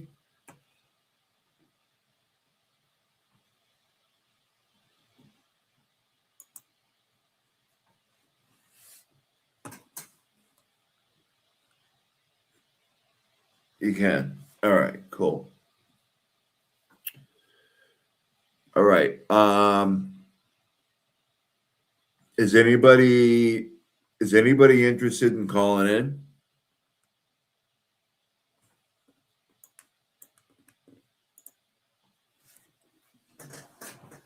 Wow, I need a camera.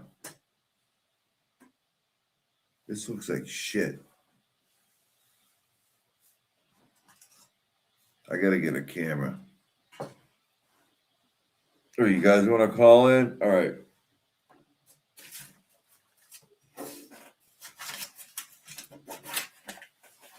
Hold on. Okay.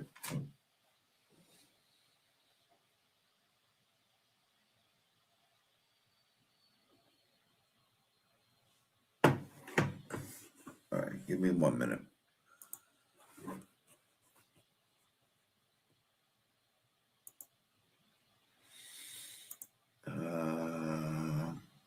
Hold on. Bum, bum, bum, bum, bum, bum, bum, bum.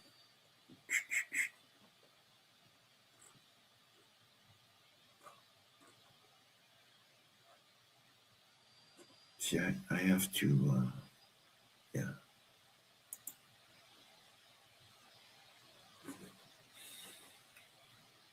All right, that's not gonna work. Okay. 1 second, please.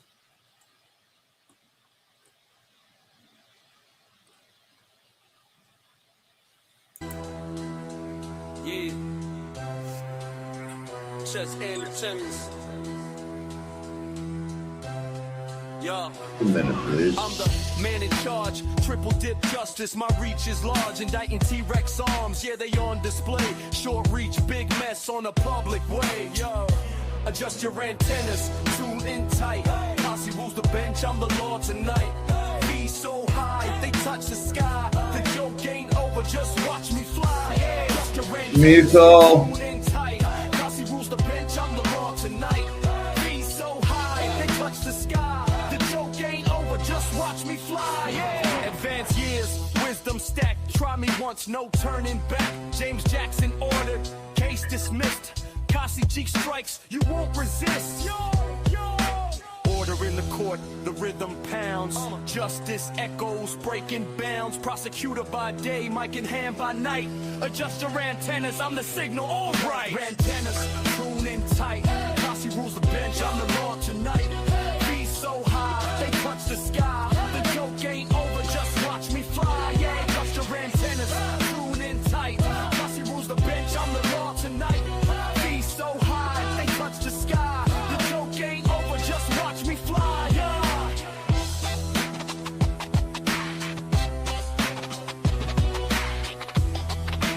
My jam.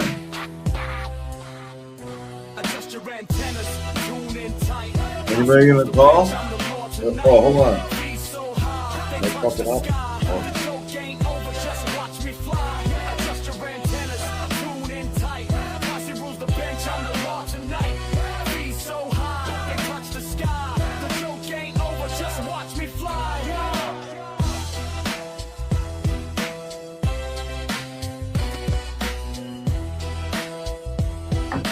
Anybody calling?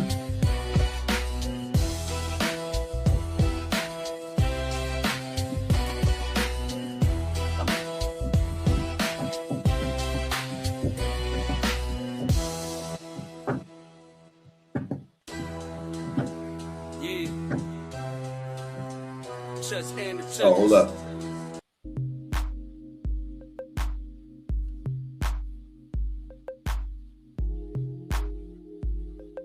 Feeding the ducks. This is what we're doing. You want some? Oh shit, don't bite my finger, bitch. You want more? Eat it. Swallow it. Don't bite my finger, bitch. You want more? Feeding the ducks. That's what we're doing. Thank God somebody called. I was running out of material.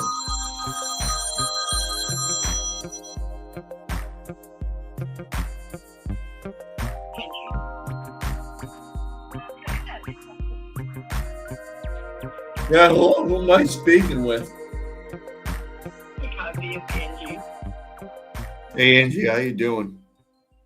I'm good. I have a special speaker for you tonight, Megan. Yeah, what do you got? Hi, Cossy. Hi, Cossy. Oh, who's this? What's your name? My name is Aria. Your name is Aya? Aria. Aria. Hi, Aria. Hi, Aria. How are you? And I'm only 5. You're only 5? Yeah. Wow. No, you're 3. I'm 6. Tell him your name. What's your name? What's your name?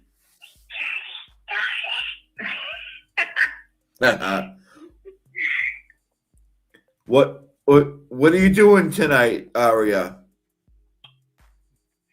So we're playing about 6 o'clock, and we're just gonna play. You gonna play? Yeah. What are you guys doing? Shooting ladders? No, we're just playing. You just Birthday. And Daddy. Oh yeah, you made mommy a birthday cake, huh? Yeah. Birthday cake. It's your mom's birthday? No, they're just pretending. Oh, I do that too from time to time. Sometimes I'm like, it's my birthday. And then I get depressed and it's not my birthday. But so what else is going on, Aria? It's nice to meet you. So I have bites on my chest and everywhere on my hands too. You have what? Bites. Okay. None. Hey, Aria, what are you asking Santa for Christmas this year? We're getting hunter shirts. So, got some hunter shirts. You want to go hunting and fishing? Demon hunter shirt. Oh, okay. Wow, Aria, it's so nice talking to you.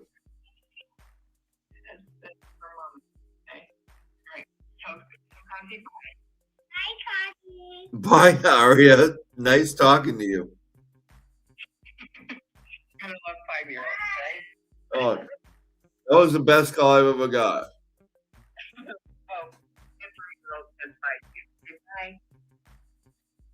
bye. Bye.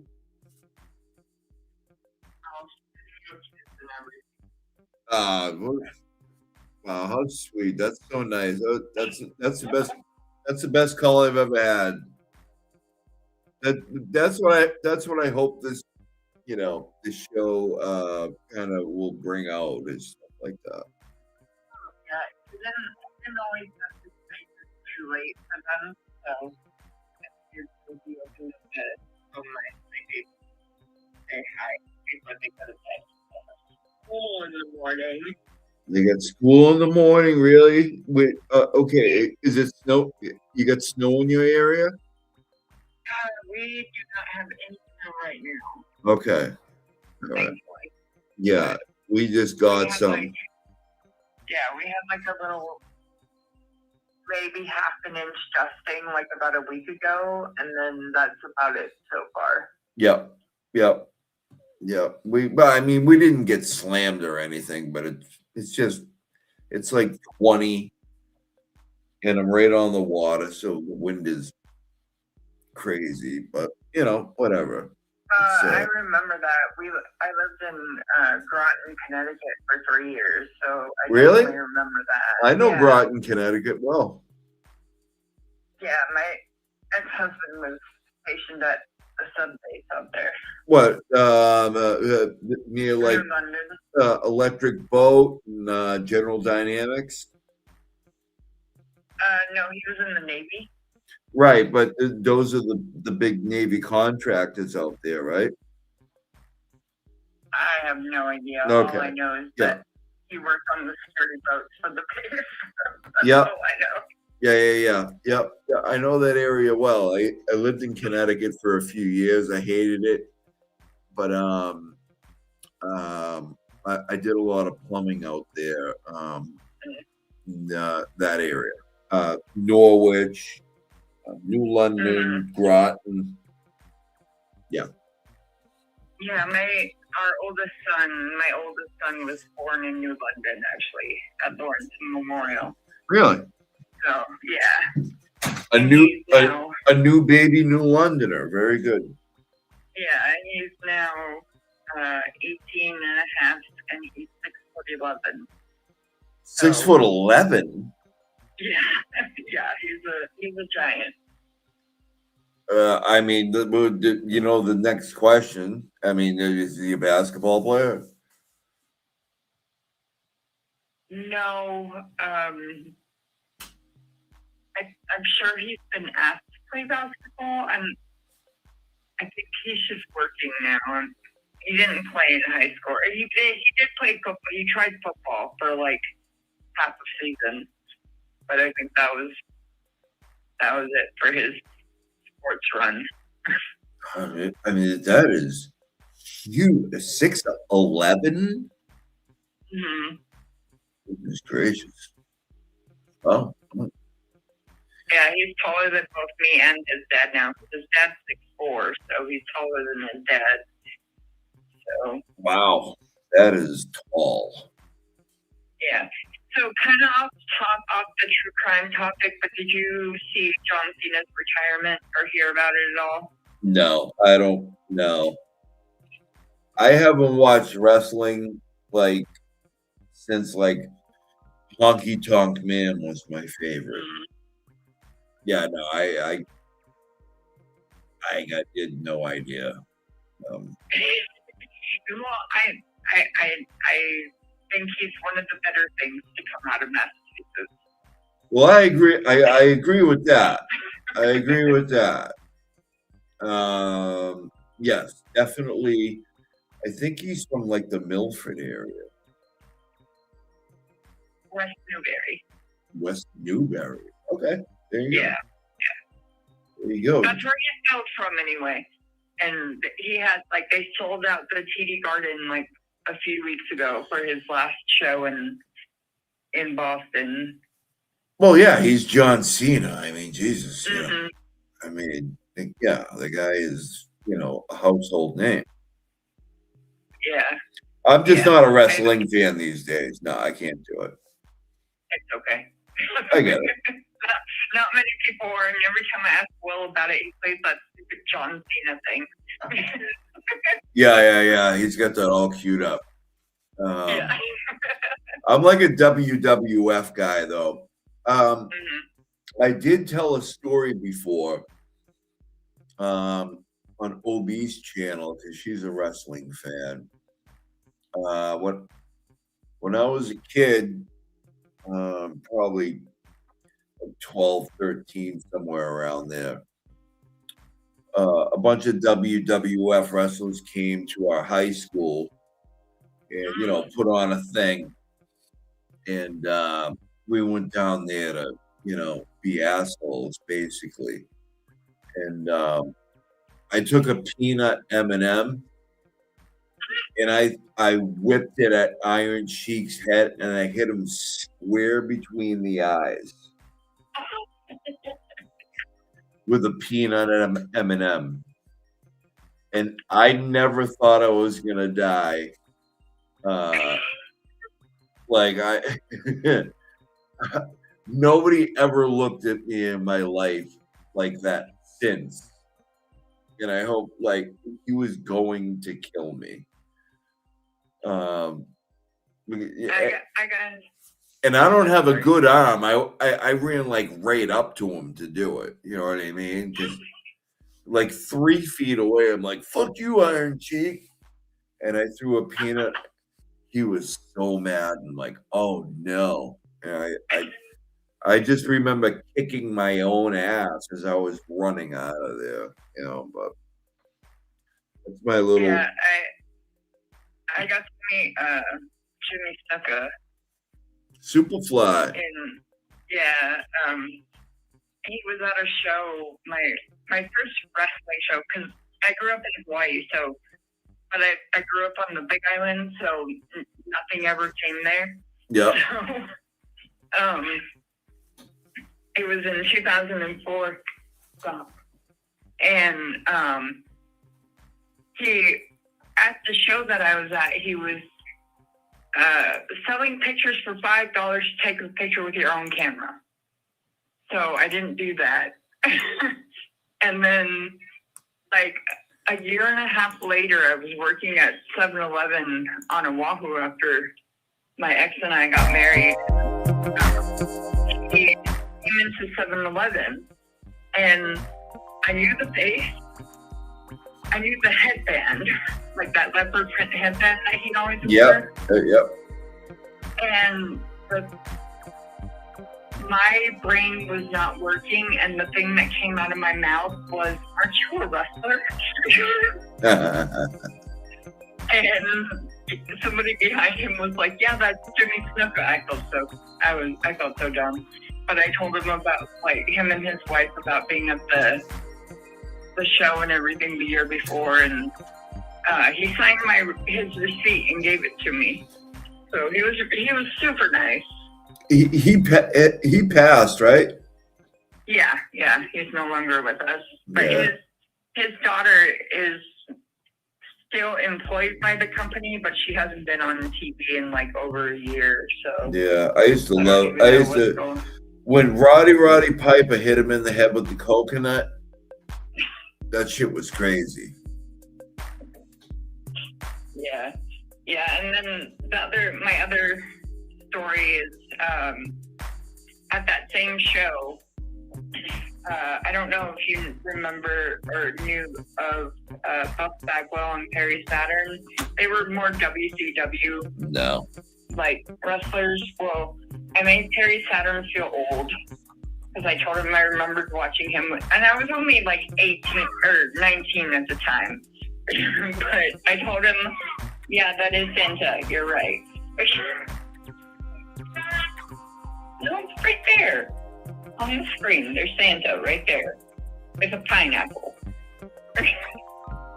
And so I made him feel old, and then I was standing in line for Buff Bagwell, and it was during the time when Goldberg came to the WWE for the first time, and there was this kid in front of me, and Buff Bagwell had these like action shots of him wrestling Goldberg, and the kid was like, "You wrestled Goldberg?" I'm like, this kid has no idea who he is.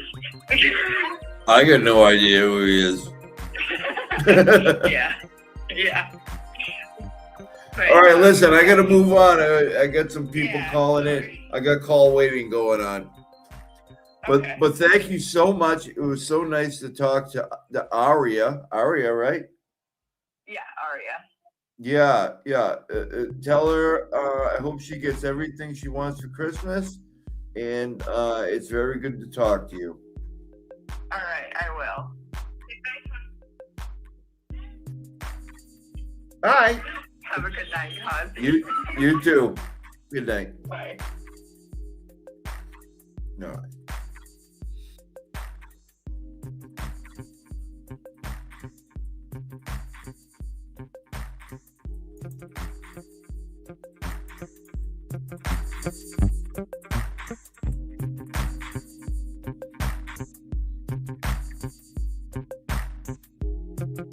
One more?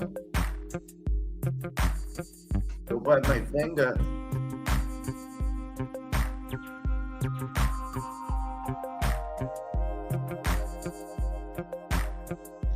I wish I had a blonde wig. I would do the whole thing.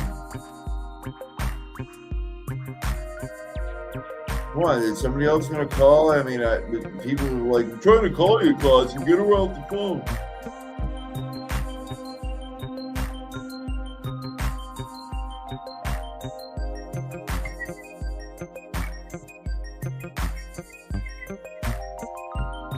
What else do we got? I don't know what these other ones are.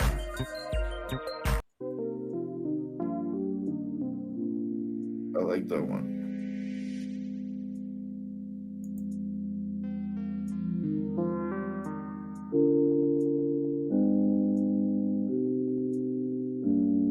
You guys were just saying a couple of minutes ago, I'm trying to call you, dude.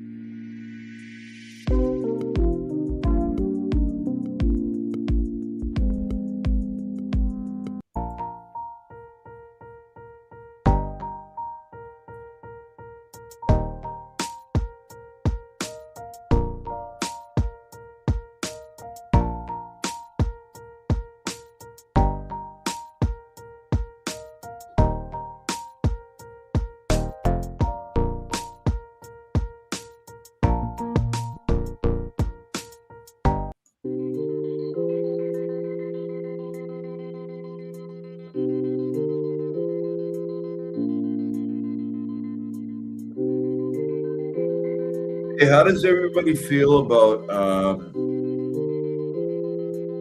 trying to see if I can somehow do Emmett Otter's Jug Band Christmas, and we can like stream it in clips and talk about it, because if I play it, I'll get what are you talking about, a lady? No, there's no lady answering. Do I have the wrong? No. Wait, hold on.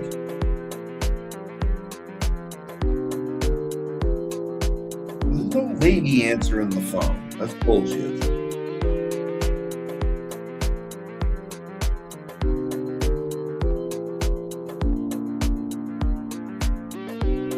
Don't screw with me.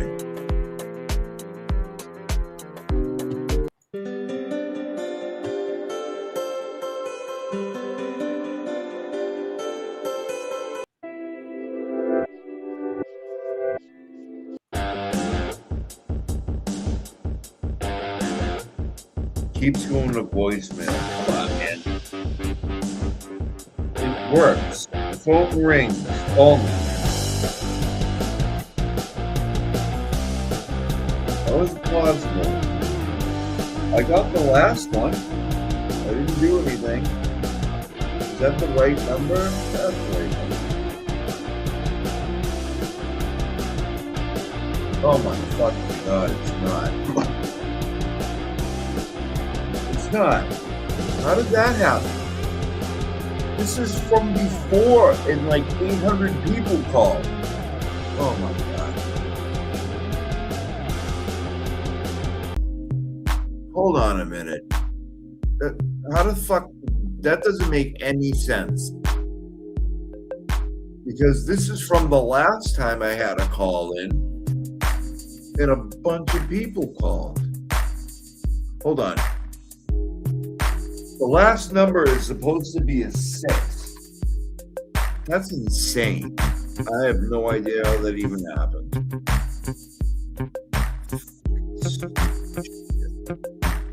Yeah, no wonder why got some ladies been horrified by it. People are crank calling me. How did all the other people call the other day to get the right number?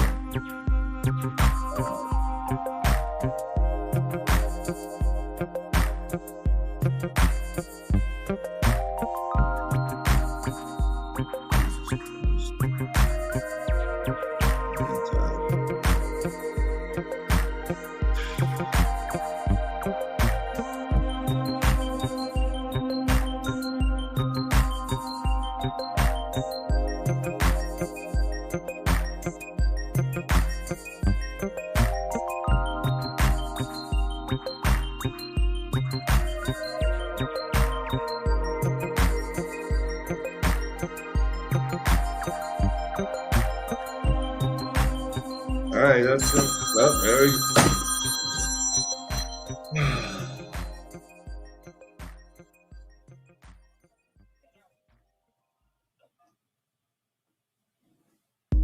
Yeah, hello. Yeah, it is.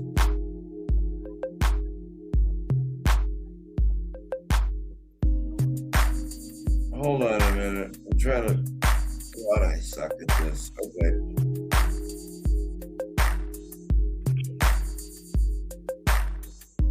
What did I do now? Hello? I lost it.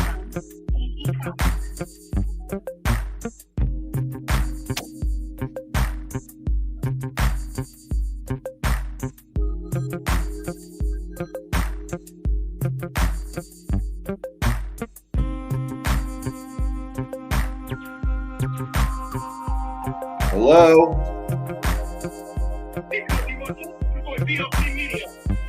Hey, BLT, what's up, baby?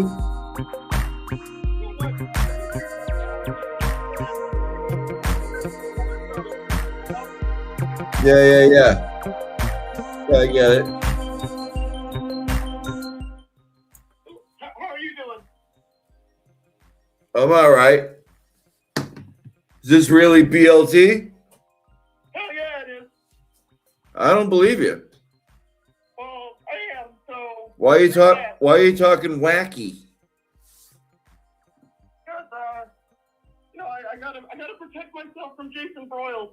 He's after me. Listen, nobody has to protect themselves from Jason Broyles. Are you sure? I've been brooding in my corner all day about it. I'm terrified. Yeah, well, you're all right. You're in no danger. Can you guys hear this? Somebody just said you can't hear anything. Sorry, BLT. No, that's all right. Can you guys hear that? I want to make sure the chat is hearing the phone call because, okay, you can hear now. Was that like a couple minutes? Okay. So what's up, BLT? Not much. Just thought you were doing a call and wanted to say hi, support what you're doing. Well, it's really good to talk to you. The ratings. I'm glad you called. What else is going on? You're on at the same time as LPL, and you're beating them by about 100 people. So good job. That's not true, is it? No, I'm dead serious. Oh. Go look at LPL stream right now. He's got about 100 less viewers than you do. Oh my God, that is insane. That is insane. Congratulations. I don't have much time, and honestly, I can't do this voice for much longer. So, I'll let you get on with Hey, your show. BLT, I don't have much time. I don't have much time either. I'm a man of advanced years. I know. Life is fleeting. Everybody have a happy holidays. All right, thanks, BLT. See ya. Bye. How many of y'all think that was BLT? Put a 1 in the chat.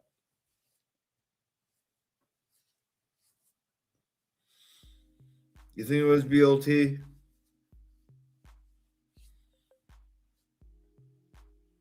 Okay. All right. Maybe it was. I love BLT. I believe that's the first time anybody has heard his voice. It was you? It was you, BLT. Okay, cool. Good to talk to you, buddy. Hey, thanks for putting me in your videos. I've done nothing, and you put me in there. So thank you for that. I've done none of the work but that 3-second, let's get this presentation started at the beginning of that one song. So I appreciate you, man. We have any other callers now that I have the right fucking phone number? I can't believe that. It's insane.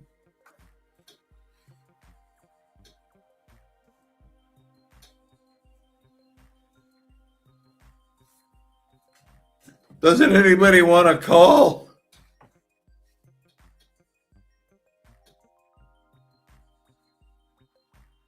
I'll go in full Cossy voice if you call. I won't even forget, like I've been doing lately.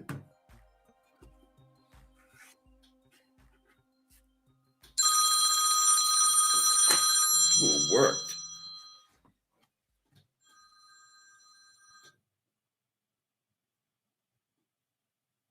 What happened? I pressed. I'm calling him back.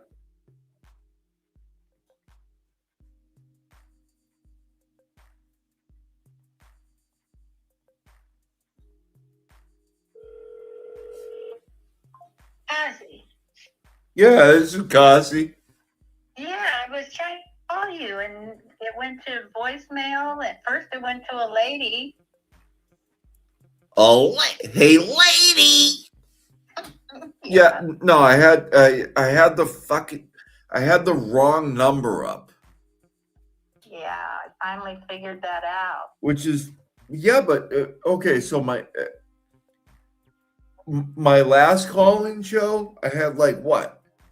I don't know, 12 calls. It's the same number. I don't know. Quantum physics is, I don't fucking know. Whatever. It's all good though. What's going on? Well, what I wanted to say was I'm really interested in the car stuff that you're doing.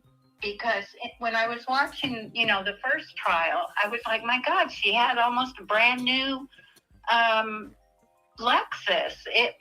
Doesn't it have a backup camera? When cars get in wrecks now, it's like they can find out everything the car did. Whether it hit somebody, and some of the cars will stop. And you can't hit anybody. That's right. Yeah. Yep. It made no sense. Right. And so I'll say this about that. If you remember in the first trial, when Adam Lally asked everybody to go on the view of the of 34 Fairview, do you remember her Lexus was there, and he said, I want you to focus on the center console. Oh, yeah. Because I think there's an on and off button for the thing that you're talking about. Oh, wow. Where like you can turn it off for like detection, like automatic braking recognition. Right. I think that's what he meant by that. I'm not sure. He didn't allude to it. He should have just said it. Right. But he didn't. But I think that's what he was alluding to. But yeah, they come with all of those features and crash sensors everywhere. And yeah, it takes a good impact to make a crash sensor go off. And I'm not sure a human would do it. But also, it's just this. One of the big issues I have is, all right, she's with John, right? She's been with John all night at the bar, right? Or at the bars. CF McCarthy's and the Waterfall, right? Right. Who's there? All of them. A bunch of like cop or cop adjacent people. Yeah. One of which is an ATF agent that you're making time with on the side, right? Exactly. Yeah. Okay. Brian Albert, the I don't know, the hardo asshole of the town, right? Who is a Boston cop and was on a show, and like his whole family, his daughter works for the Attorney General's office or something like that. There's probably other cops in the house or law enforcement types. There's a shitload of people in there, right? Right. And she's not really familiar with them all, but she knows that they're, people John may know or may be familiar with, and maybe even a couple friends, right? Yeah. But they're all like cops. And you're going to pick that time with a house full of people to say, fuck it. I've had enough of this guy. Put it in reverse in 20 whatever, 75% throttle, and run him down. Right. 40 feet from a fucking house party full of cops. Yeah. I mean, I feel like people don't bring that up enough. No. It's like, well, why? She wasn't mad at him. She wasn't mad at him until after. No, wait a minute. Like you're burying the lead. Mm-hmm. She doesn't know who's in that house. She knows Brian Albert's a fucking cop. She knows that. Yeah. It's his house. Yeah. Higgy Baby's in there. A federal agent. There's at least those two people in there, right? Right. Plus a pantload of other assholes. Yep. And it's at that point, that very point, you decide you're going to run your boyfriend over. Ridiculous. I mean, they call us fucking crazy. Right. I mean, think about that. That's true. When I see a cop sitting on the corner and I'm just driving by, I look down to make sure I'm driving the speed limit. You know what I like to do? Like when like police unions have like Elks meetings and shit, and they meet up and they all go to like, they all go to like an event. Mm-hmm. You know what I mean? And they all congregate. It's that parking lot I want to murder somebody in. Because, I mean, what better time, right? I mean, why not? Right. It makes zero sense. Nobody, I feel like that's not talked about enough. It's not. It really isn't. No. Because when you really think about just the simple facts of who was there and who was around, it's ridiculous. Yeah, she wouldn't wait till later to poison him or something. Like, right. Come on, man, just stop. Oh, she was in a drunken rage.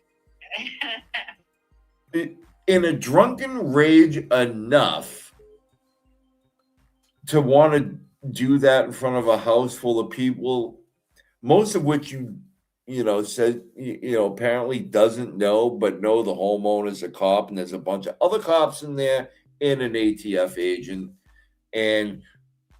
but then seem to drive home and be lucid enough to like get home without driving off I mean, just stop. Cut it out. Yeah.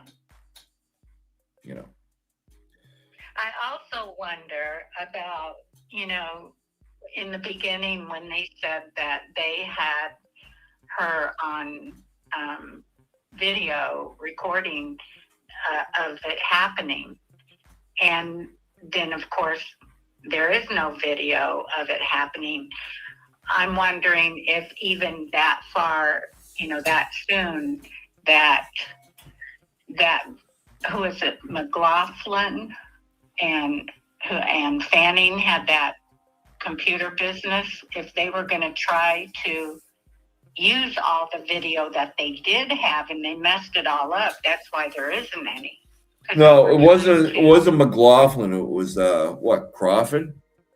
Crawford, that's right. I keep saying McLaughlin, but Crawford, yeah. Carolyn Crawford? Nah, I don't know. Whatever her name was. Anyway, Cryford. That's what I was.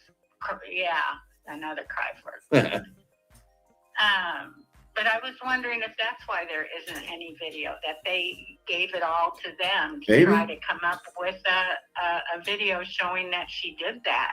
And they couldn't, using AI or whatever, they couldn't do it. Right. Yeah. And so there isn't any video, but there really was video that showed she didn't do it. Right. Right. Yep. And, no cameras pulled. Where did the library footage go? Yeah. Yeah. Louis Jutras, when he was, I didn't give it to him like that. yeah, when he was handed that CD, he's like, "What the fuck is this? This ain't 1994."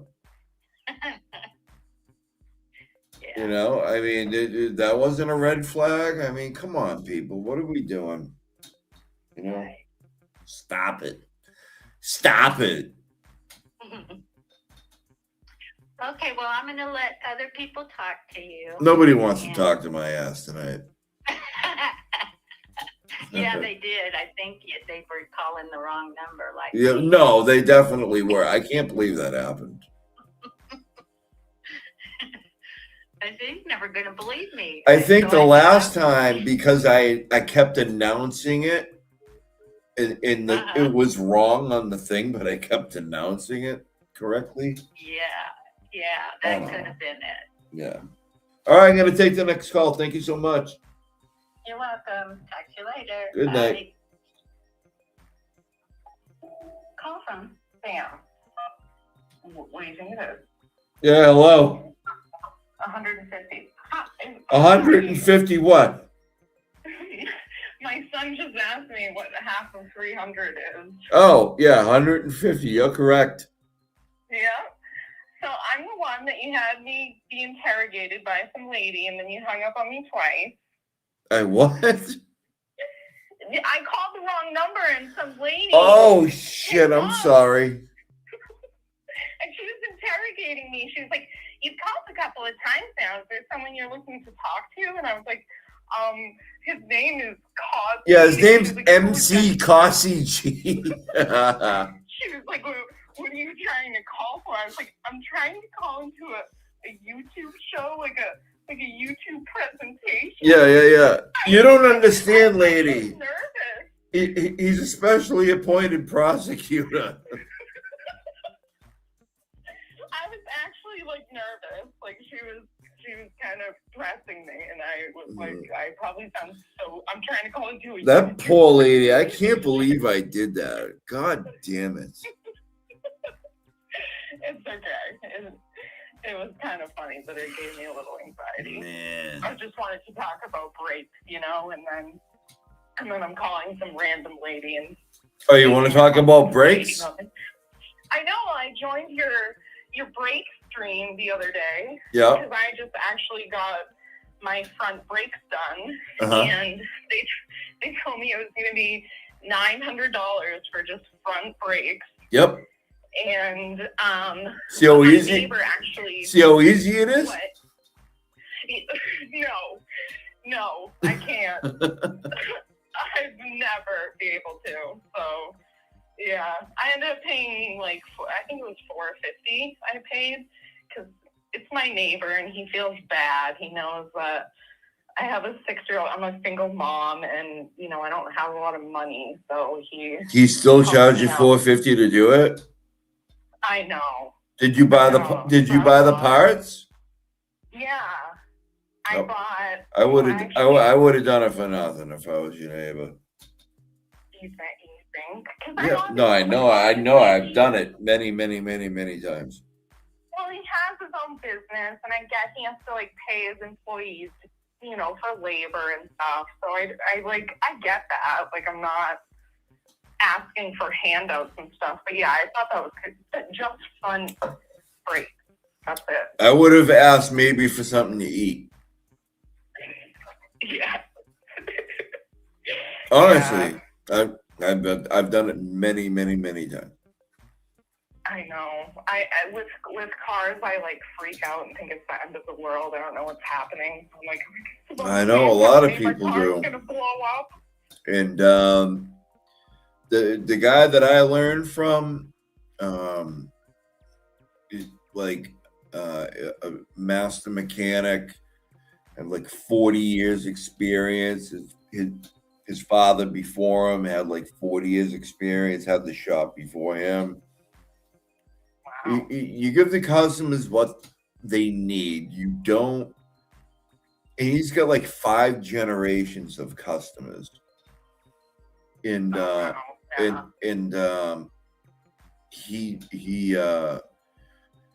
he's like an abrasive guy. He's not pleasant, really. He's a sweet guy, but he has a problem communicating with people. And I learned a new word, gruff. He's gruff. Yeah. He's gruff. And but like, he's so fair. He never like he never gives people more than they need. He's like, they'll be like, do this, do that. And he's like, well, I did this. And I look at, he's like, you don't really need that right now. Yeah. That's. And he's just honest, and he's not, he makes money, but he just doesn't do that whole, listen, you could hit somebody over the head really hard once, right? Before they're like, hey, I'm not going near you anymore, right? Yeah. Or you can give them little taps on the head. You know what I mean? It's just like, I think that's a big problem with mechanics. They just want to get that one time, overcharge, right? And then you never go. But then you're never going back, So, what are you doing? I mean, I just looked at I like literally just got it done, so I had the whole invoice thing. He charged me $160 for labor, and he also did an oil change. I mean, I don't know. I mean, and then all the $160 for front brakes and an oil change. Yeah, that's not that bad. No. If I was your neighbor, I would have asked for a meal, right? Yeah. But I also can't say that's not bad. That's not bad. That's not. He didn't rip you. Yeah, he didn't. I know he wouldn't rip me off. He's done a lot for me. Like, No. I feel safer with. We live like in the middle of the woods, and he's my only neighbor, so I do feel a lot safer with. Like, yeah. So maybe give him the $160. You know what I mean? Because he's got a gun. Yeah, exactly. He watches out for the right. Yeah. You're paying for more than the brake. You're putting the brakes on any possible shit that might happen. So. Yeah, it's like my also built-in security system. Right. Yeah. So $150. That's not bad. I can't blame it. Me, I would have been like, can you make lasagna? Yeah. No, I would have done it for food. He's always been there. He's a good guy, but I was like, Jesus Christ. And he did say I have a stupid Mazda, and I guess those parts are like expensive for some reason. Yeah, I'm not a Mazda guy. Yeah. I'm an older Mazda guy, but no, I don't like them that much. But hey, you know, I got a Ford Escape. You saw my shitbox Ford Escape. I did. Yeah, I had a little Honda Civic, but then I had my son, and I like needed an SUV, so I was like, fine, I'll get this Mazda. It's all right. I haven't had any issues with it. It's not bad. Mazdas aren't bad. They have their tranny problems. They have their oil leak problems. But they're not too bad. It depends on what do you got, like a Mazda 3? A CX-5. Oh, CX-5, yeah.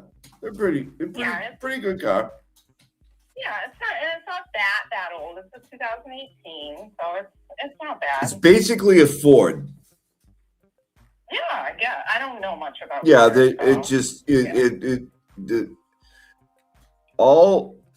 all Jap cars are associated with American cars in some way. You know what I mean? So yeah, I know like luxury brands are also made. Like Infinity is what, like Toyota or Nissan. something? Like, okay. Yeah. See. No, Lexus. But I at least knew that. Lexus is Toyota. Nissan is Infinity. Right? Yeah. And Acura is Honda. I love Acuras. Yeah, I loved my little Honda. I loved that thing. There was no problem. Oh, Hondas are the best. Hondas is the best. It was great. Yeah. Yep. I wish I didn't get rid of it, but oh well. Yep. Oh no. Well, yeah, I wanted to tell you that I wasn't lying about that phone number, and then I was questioned about where I was calling.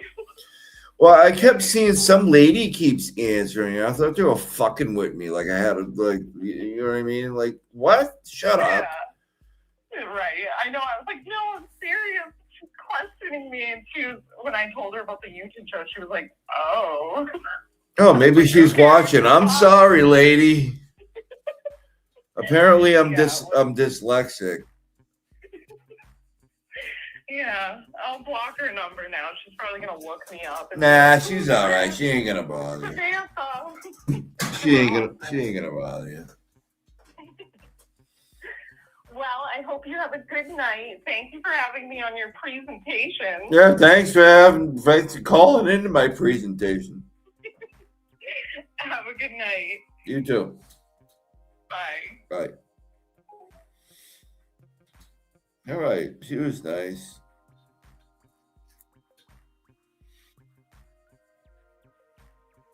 Do I need to call somebody back? All right, hold on.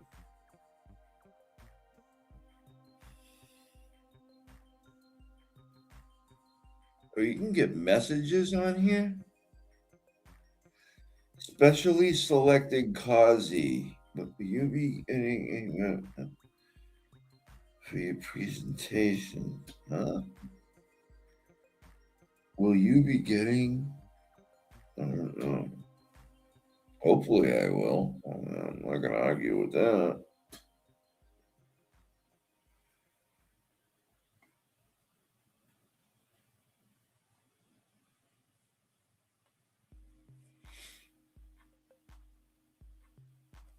Anybody calling in? I left you a voicemail. You left me a voicemail? All right, hold on. I didn't even know you could do this shit. Oh, hold on.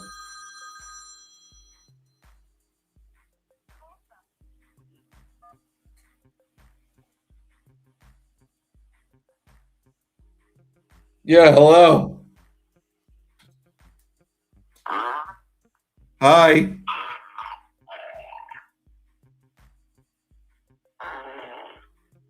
Are you farting into the phone?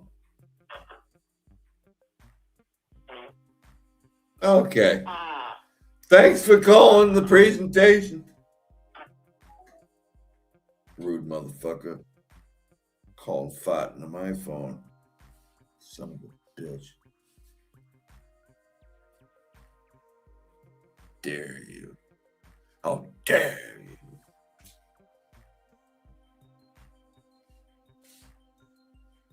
I'm calling people back. Fuck it. All right, who called?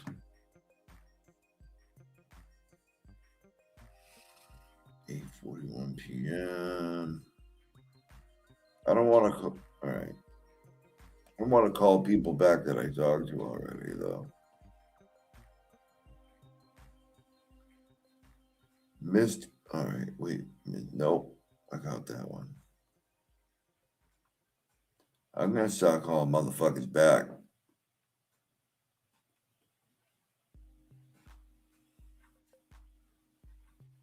Who is this person?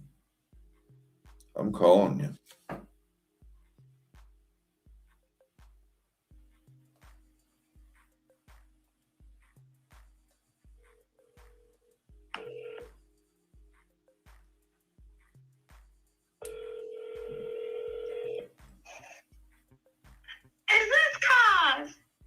Yeah, this is specially appointed prosecutor Robert Cosgrove.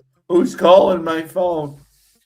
Oh, it's the specially appointed bestie. Oh, okay. Well, this is proctorial misconduct. It certainly is. But I'm specially appointed, so it doesn't make a difference. They can't do shit. That's true. I just want to let you know that we all think you are doing a wonderful job, and there is a learning curve. Don't be hard on yourself. I'm super hard on myself. Well, don't be. You're doing great. Look, people are loving watching you. You're cuter than a bucket full of month-old puppies. You're doing fine. Well, thank you very much. You're doing great. And you presenting them 4 little Twitter twatters, that was good. Yeah, sometimes they need to be smacked around a bit. Well, I mean, they are so dumb they couldn't alphabetize their M&Ms. Good one. Those girls are stupid, and you presented them as the idiots that they are. Yeah, I mean, I actually had more presentation, but stuff like disappeared from StreamYard. Listen, I'm gonna tell you, I think I'm getting away from the StreamYard thing. This is not my jam. I don't like it. I'm going somewhere else. I think just stick with it. You'll get used to it. Yeah, but I had everything. I had everything lined up. I had all the videos in a row, like the way I want them. You know what I mean? Like in chronological order, the way I wanted to do it. And then there were 3 of them or 4 of them missing, and they were all screwed up. And my whole presentation went to hell in a handbasket. But whatever. You know who you could get a hold of that would help you figure all that out? Turtle Dove? Auntie Deb. Oh, yeah, Auntie Deb, yeah. Yeah, call Auntie Deb's a big star. I don't think Auntie Deb's taking my call, but yes, that's not true at all. The dog's not happy about it. She senses another human exists on Earth besides me. Is that a Doberman? Sounds like a Doberman. She's a Labrador Retriever. Oh, okay. She's just a really big bitch. Really big bitch. She just is. Aren't you a perfect girl? Aren't you a baby? She'll take an arm off for me though if I asked her to. Well, that's what they. That's what you gotta hope for. She's super friendly, but she'll bite the face off of somebody if they touch her mama. Yep, she'll. Yeah. Okay. She'll bite their whole south end out. Ooh. They're my girl. She's a good guard dog. That's good. What's her name? Well, her name? Yeah. Her name is Bailey. Put her on speaker. See if she'll do it. Okay, you're on speaker. Hi, Bailey. Hi. Oh, her she's like. Is she twisting her head like? Hey, I'm taking it off speaker. She is pissed. She's pissed off. There's not supposed to be other humans She's on like, the planet. I don't take that shit in this house. She's like, another human? Yeah, unacceptable. That was funny. I've never done that to her before. Sorry, Bailey. I didn't mean to. I'm about to lose my phone. Well, you really are doing fine. And really, get a hold of Jimmy. Okay, I'll try Jimmy. He is a teacher. He would be so happy to help you. He's a real teacher. Like, he knows. Yeah, Jimmy's a little out of my league as far as YouTube's concerned. I don't think Absolutely not true. I don't think he's gonna take my but whatever. I get it. But I would would be willing to bet you anything that he would be more than happy to help you. Okay. Actually, you know what? You know what? You bring up a good point.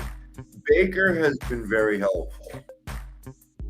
Mm-hmm. Baker has been very helpful to me with that. Like, I'm telling you, Jimmy is a really good guy. He No, I doesn't love- care if your channel is small right now. He don't care. I love Jimbly. You know what I mean?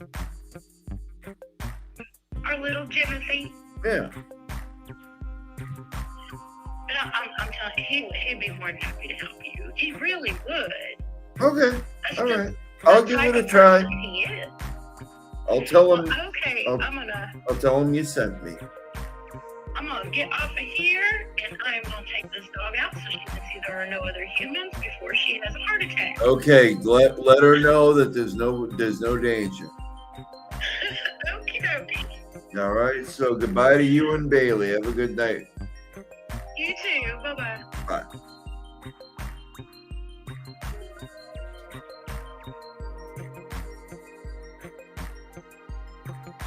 She was nice. Her and Bailey. Do I gotta call people back or are we done?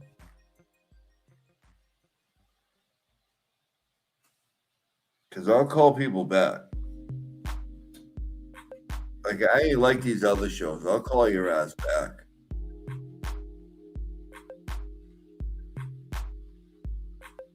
I don't give a shit no more.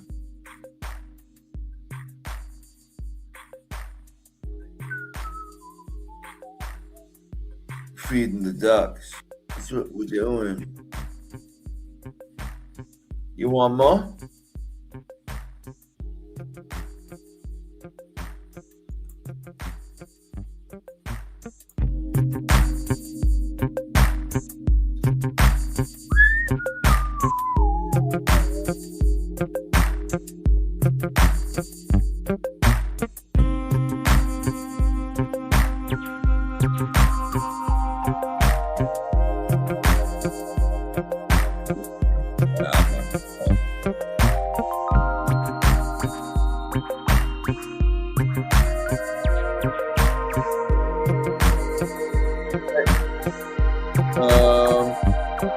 We'll give it a 2-minute countdown for anybody else to call.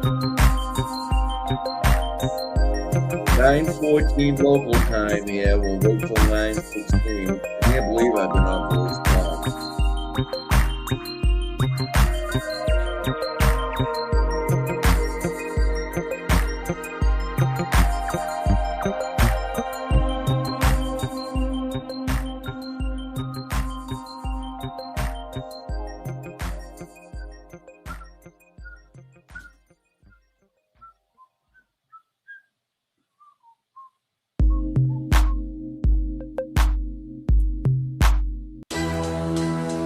Yeah.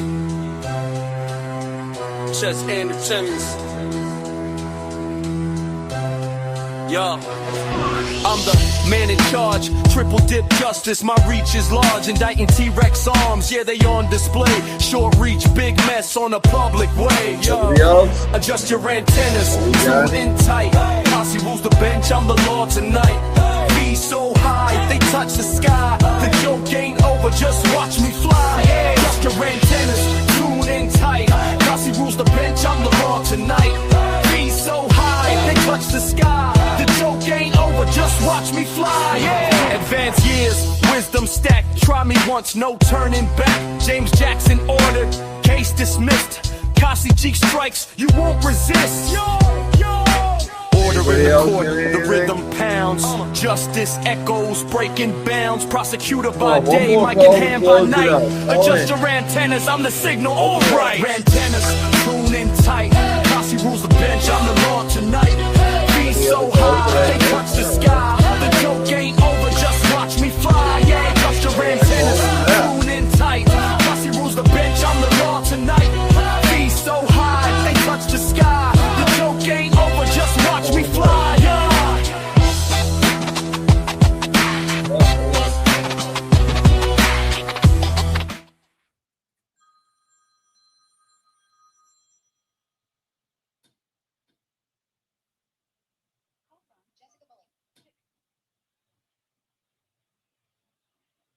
Hello. Hey, this is Jess. I was just telling you to end your YouTube presentation so you can come eat dinner. Hey, thanks. What'd you make? Made you oxtail. Oxtail. Mm-hmm. All right. Tell the people good night. Huh? I said tell the antenna people good night. Okay. Okay, goodbye. All right. Bye, everyone. Bye. Oxtail. You know, I'll try anything.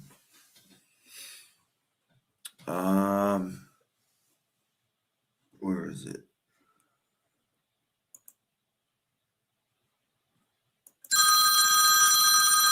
Shit.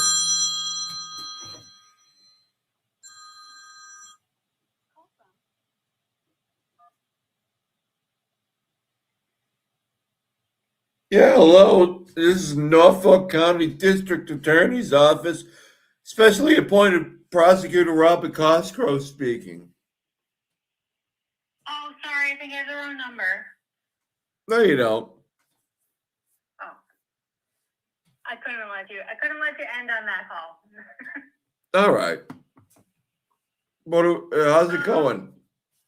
Oh, it's going great, Cossy. I have a weird question for you. Go ahead. Are you ever on TikTok? I have a different name. Yeah.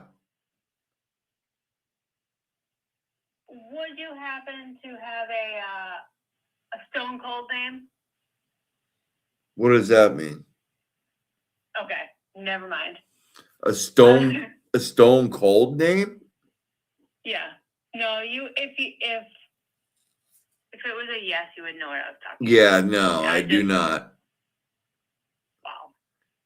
You just reminded me of somebody a lot, and the location and area and blah, blah, blah. It's close. Yeah, well, but you know, I got a twin in every town. So I lived in Connecticut for a couple years. Mm-hmm. And it's a place that you can hear on Turtle Dove's presentation at the beginning. He says it twice. Moose Up, Connecticut. Oh. I lived there for 2 years. God, in the very early 2000s. And I walked around downtown for 2 years. And everybody, well, not everybody, but tons of people thought I was this guy named Butch. And I swear to God. Are you sure they weren't being mean to you? No. They were like, Butchie, what's up, man? What's going on? I haven't seen you in a while. I'm like, yeah, I'm not Butch, dude. And they're like, oh, that's such a Butch thing to say, man. You're the best, dude, man. How's it going? You know what I mean? Like, dude, I'm fucking massive. Butch never tells us that it's Butch when it's Butch. I couldn't convince these people I wasn't Butch, but I also never met him. And yeah, I was Butch. I was Butch for a couple of years. I hope he's doing well. Did you get anything out of it? Hell no. Oh. No. Awkward conversation. No, nobody was like, hey, hey, Butch, Hey, you're Butch, let me get you a drink. yeah, Or you're the let me best. get- You're the I owe you $200 from a bet we made 3 years ago. No. Yeah, let me do your breaks for you. Yeah, it never happened. But yeah. So yeah, anyways, no, I do have a TikTok and it's under like I don't even know. I forget what it's under. I haven't posted anything in there since like the Maya trial or something like that. Well, I took a shot at it. Huh. Anyway, don't get away from StreamYard. This is so much fun. You're doing great. Very fun. Yeah, I mean, I'm sticking with it. It's a lot of parts of it piss me off. I'm sure. Yeah. But that's kind of fun for everybody else that's watching. Yeah. It frustrates you. Hey, but, listen, you know, as long as the people get what they want, I'm cool with it. right? You had a lot of people watching tonight. Yeah. Good crowd. Yeah, a good crowd. I'm just a guy up here talking smack and like a elderly prosecutor. And you know, Thanks for having me on your presentation. thanks for calling into my presentation. I'm gonna go through the 2-step. All right. Night. Night. All right. Was that the last call?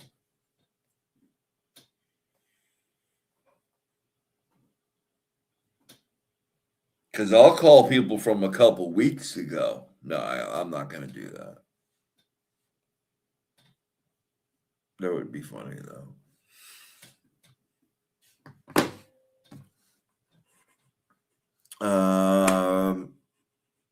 What else we got? Hold on, let me see if I can come up with something. Yeah, I have an ex. I'm under what? At MC Cossy G. I have an ex account. Yep. I haven't been that active lately because I'm kind of sick of it. So, you know, there's that. Let's see. Okay. Here.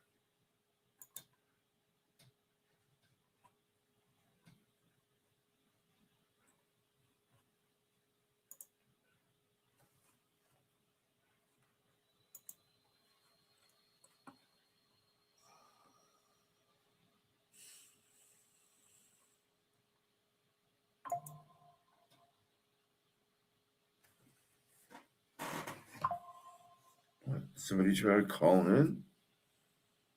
How did I miss that?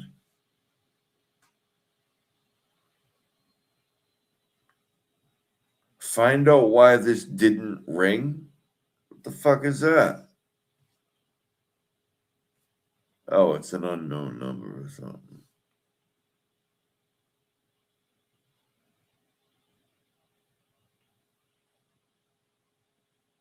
Why didn't it ring? It's an unknown caller. Maybe it doesn't. Maybe my number won't answer unknown callers.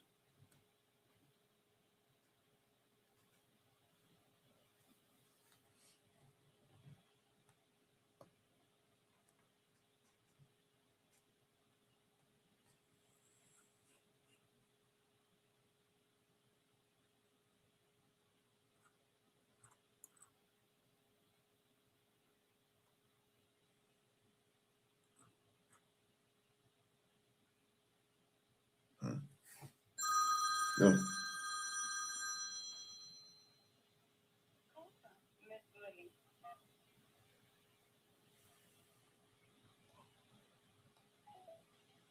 What happened?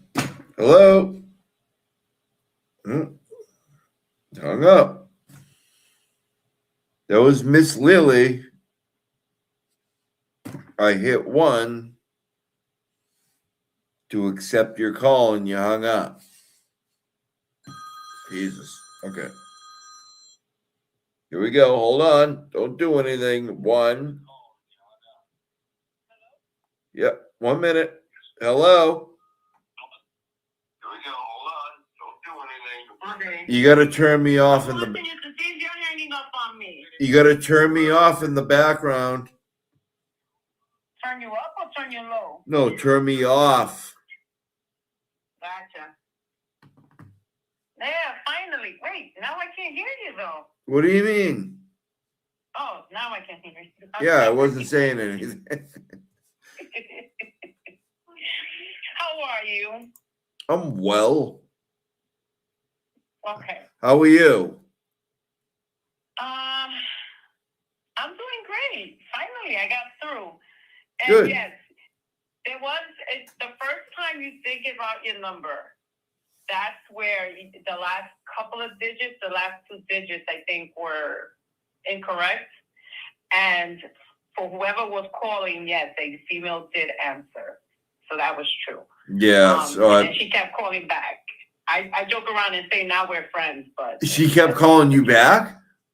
she called me back. No, just that one time. Oh, okay. I got it. And just like the other caller, I was trying to explain to her that I'm trying to call. You're trying to call you, a guy named had no MC idea what the heck I was Cossy talking G about. from the internet? Yeah, I'm sure. Yeah. That must have been funny. Yeah. But what? Watch your presentation with the breaks. It was really nice. And it's a good learning skill. I've tried. I think the closest thing I've ever been able to hands-on do by myself is just change the oil.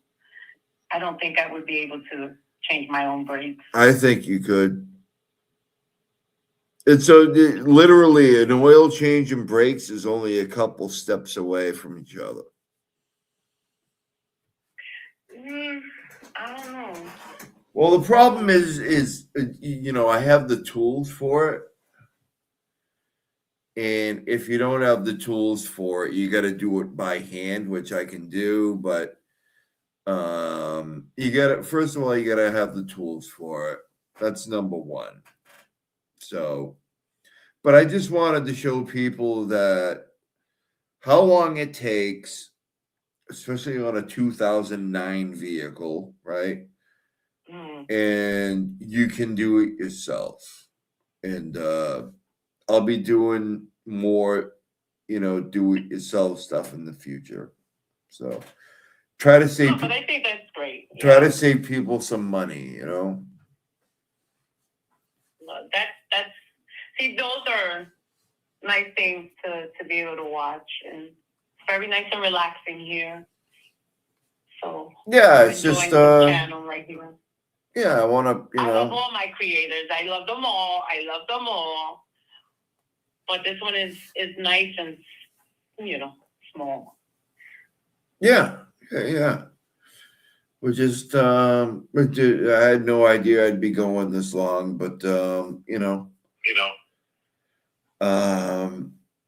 I had even more stuff. We would still be going if I didn't lose a couple of different things, but I don't know. It just fucking went into the ether or something. I don't know. I got as far as you talking about Ian when you were talking about the Google search. Yeah. And then I had to get off because I had to run into the store. And then when I got back, I think you were talking about, don't know what you were talking about because you were taking calls. Yeah. I missed a good portion of it, so I apologize.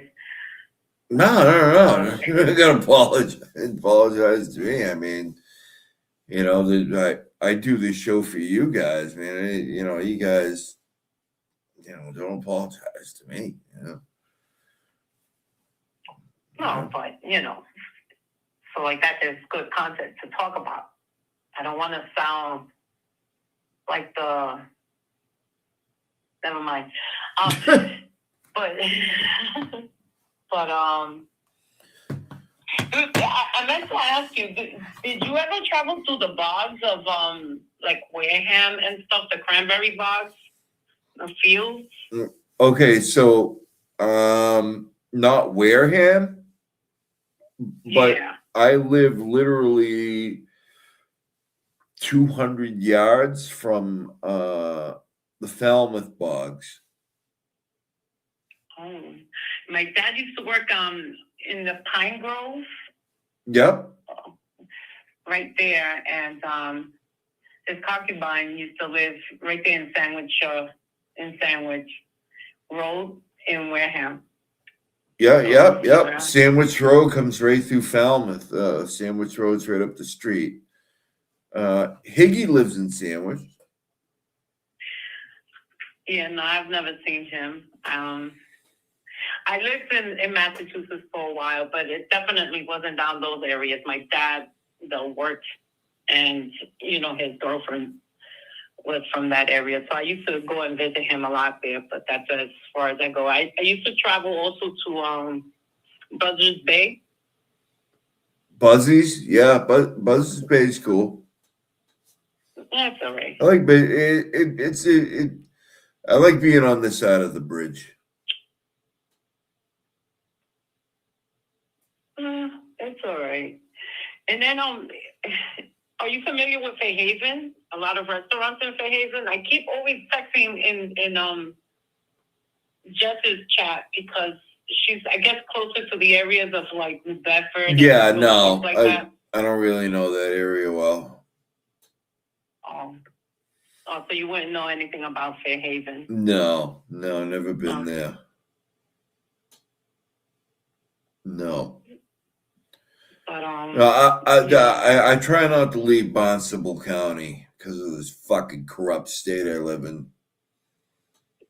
Yeah, it really is. And you know what? Unfortunately, this is not something new. The case that really is close to my heart is the Sarah Birchmore, and I really would love to like dig into that one, and it just holds a special spot. But you know, just so happens I just got all the documents on that case, every single one of them today. Oh man, that would be great if you start covering that. There's a lot to it. That is a case that. Yeah, there's a lot to it. What I would like to go over, which I've done in the past, on OB show, Oblivious Benson's show, is the Lank incident between him and the Lapalato brothers. Oh, see, that one I'm not familiar with. All right, it's kind of, you know, deep-rooted in Karen Reed lore. There's a lot to that case that people don't know about. Only the stuff that was kind of allowed in the first trial. Mm-hmm. There's way more to it than people know. But Jackson only touched the surface on that case. And I fully plan on reviewing that and showing the links. Once you see the links in that case, it's all the same players, and they're all connected. Wow. So yeah.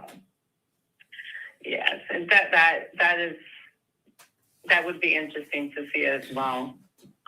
Yeah, even if like you're not sure who he is, you'll understand, how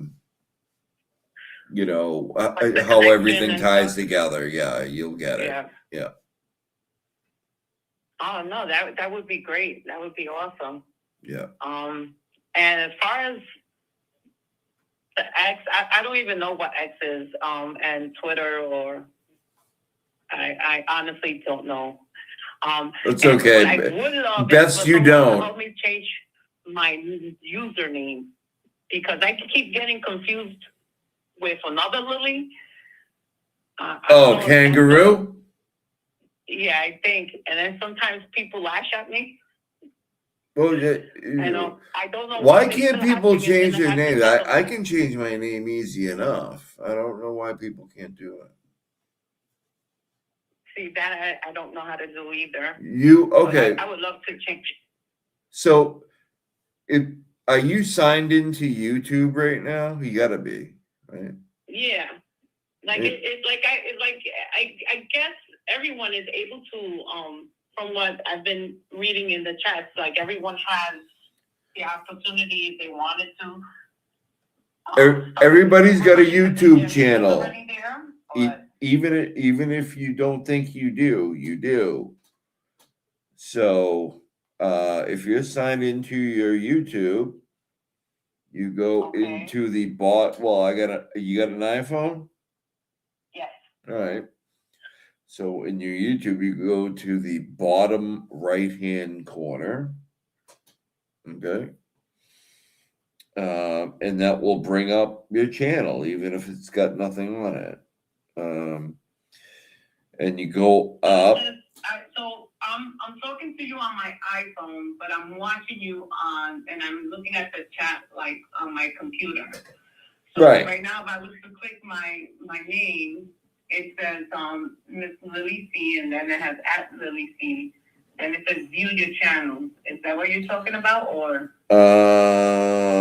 Yep. Hit view your channel. Right. And then it's going to come up, and you're going to have a little pencil. See a little pencil?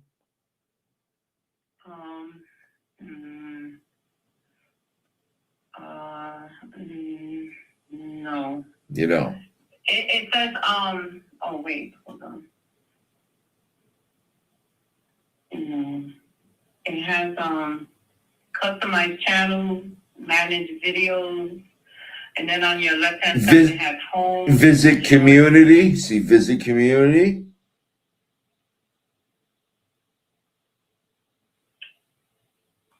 No. You okay? So you don't see all the way over on the right hand side. There's something that looks like a pencil. It's kind of like going at an angle. You don't see that? No, maybe because my computer is not Oh, you're on I thought you were on the iPhone. No. I'm talking to you on my iPhone. Right, but you can do this while you're on. I'm doing this while talking to you on the iPhone. So, pull up your YouTube on your iPhone. Okay. More. Okay. All right. So if I'm on my iPhone and I'm hitting YouTube, it has on the top. It has like the arrow that goes down, and then oh wait, hold on.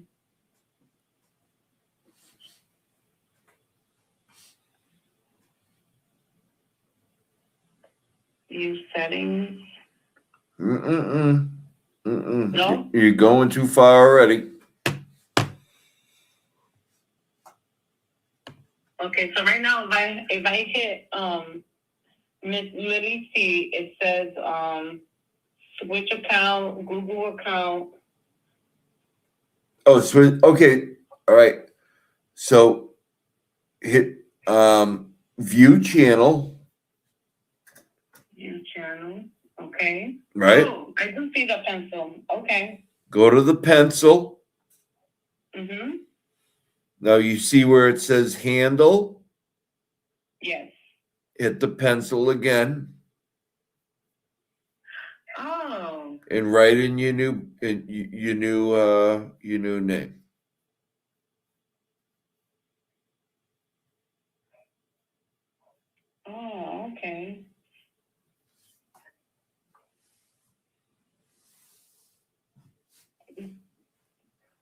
All right. Any ideas? No. Lily pad. I don't know. I mean, Not that Lily. yeah, not non-lit. I don't know. Don't even bring her up. No, I'll keep my name. I'll just I add something else. mean the U.S. Lily. Oh, okay.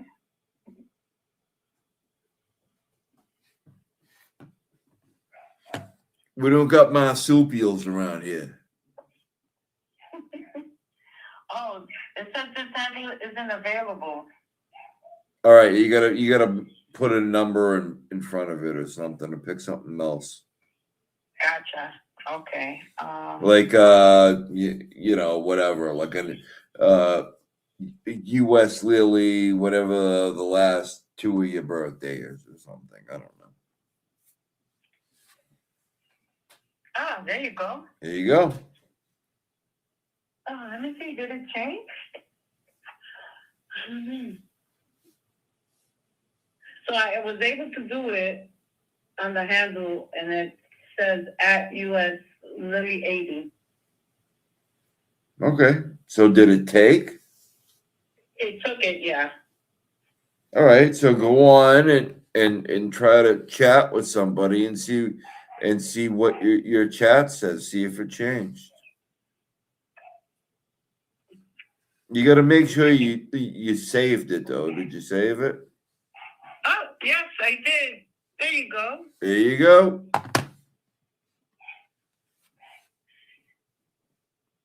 U.S. Lily 80. There you go. Yes. So See? like that nobody confuses me with the other one. Nobody's gonna confuse you no more because you're from the U.S., not that fucking Australian bit shit. No, I'm kidding. No, Australia is great. No, it's just so much nonsense. There's just too many poisonous bugs there and shit. Yeah, you know what's really sad is is that the people that I actually enjoy watching, have misunderstandings, and I wish it would all stop. Honestly, I wish it would. But Yeah. I get it, sometimes I we know, don't but it's agree on never gonna everything. win because people are retarded.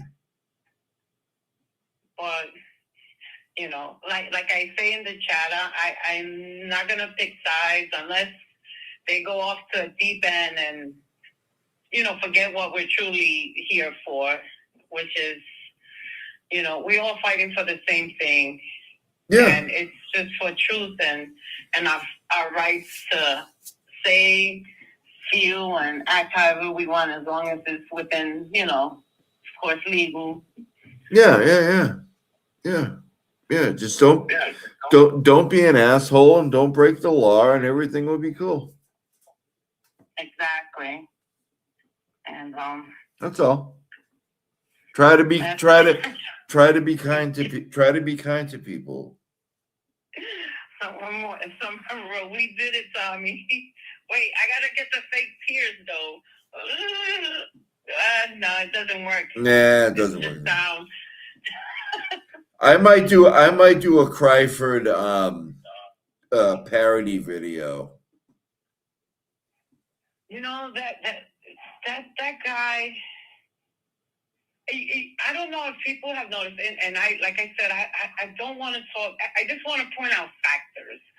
And this man, every time he inserts himself into something, he inserts himself. Like it literally, he puts himself in it. Like, oh yeah, it happened to me, and they did this to me. He's inserting himself into something, but it ain't anything important. Tell you that. Yeah, absolutely. Absolutely not. Absolutely not. And so, but yeah, that poor man has some serious issues. He's got listen, he's got hip dysplasia. Let's take it easy on him. Yeah. And, you know, it's just, you know, I look forward to the day that Turtle Boy gets, you know, exonerated, and hopefully he doesn't have to go through a trial. But I look forward to the day that, you know, he's able to say that he doesn't have no charges pending, and he just goes back to his normal life. Yeah. yes, his normal life. And you know, that would be a testament to kind of laugh at people that really turned on him, because it really is messed up. You kick the guy while he's down. Yeah. That's It's not you cool. know, I don't like opportunists. nothing invested. I don't like opportunists. You're either with somebody or you're not. Don't change like the fucking breeze. You know? You know, and that is what Crybaby is. And you know, I would love to call into his channel one day and actually tell him he's a flip flopper, but I know as soon as I say he's gonna hang up on me and block me. And that's the best revenge, bitch. He'd say something stupid like that. Yeah. Or if you have a conversation with him, he doesn't let you finish the sentence. Let me talk. Let me defend it. Let me defend what you just said. Yeah, He doesn't let his own callers. Yeah. He can try beating me up when he sees me. All right. He's gonna have. He can pack a lunch. He's gonna need it. I hope so. But I'm only kidding. I'm not fighting nobody. I really look forward to that moment, and you know, I'm really happy that a lot of people, you know, whether you like the way Turtle Boy speaks or not, you know, I really like the people that are standing by him, you know. And, and I look forward to that day that he's able to say there's no more charges, you know, and goes on a little rant, and then it's just like, fuck you all, and you know, I won, I did it, you couldn't take me down, you know. Yeah, I agree. I mean, we can't put people in prison because of their words. It's just not. It's not something. What I don't understand, honestly, though, I've only seen this happen in Massachusetts, to be honest with you. Where I'm from, oh my God, I was to call the police because somebody hurt my feelings with words. They would look at me like I have 10 heads. Yeah, well, you know, I don't understand. We live in a very blue state. You know, that's a political statement, but it's true. You know, that's as far as I'll go with that. And you know, whatever, you know, free turtle dove. I ain't gonna get into it. Yes, free turtle dove. Hopefully he relaxes. Hopefully he's taking it easy. Yeah. Love everyone. And, you know, I'll see you all in the chat. And thank you for taking my call. And go eat your oxtails. Oh, and one more thing. I love that lady. Who, Jeff? One more thing, lady. Yeah. But have a good night. All right. And once again, thank you for taking my call. Of course. Thank you for calling. Thanks for calling my presentation. No problem. And I see you, Miss Jessica. I love you too. Bye. All right. Bye.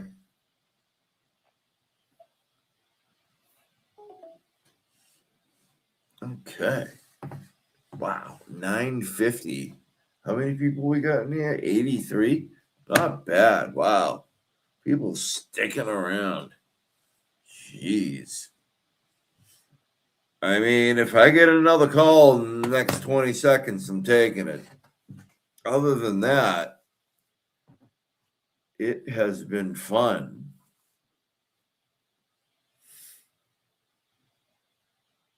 It has been very fun.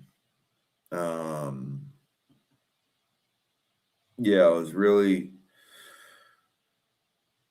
nervous about going live. Like, I don't know. It's just weird. I'm trying to get used to the whole. It's not even like going live. It's like it's more to do with StreamYard. It just, it's a pain in the ass. But, you guys make it easy on me. Forget to take my Geritol. Thank you very much. Make sure you put it in my Jello the way I like it. Okay? Or my jelly on my English muffin. All right. So I think that's it, people. I hope that you guys got something out of this presentation. I hope we debunked some of the shit that those Tuesday Gazette broads were claiming.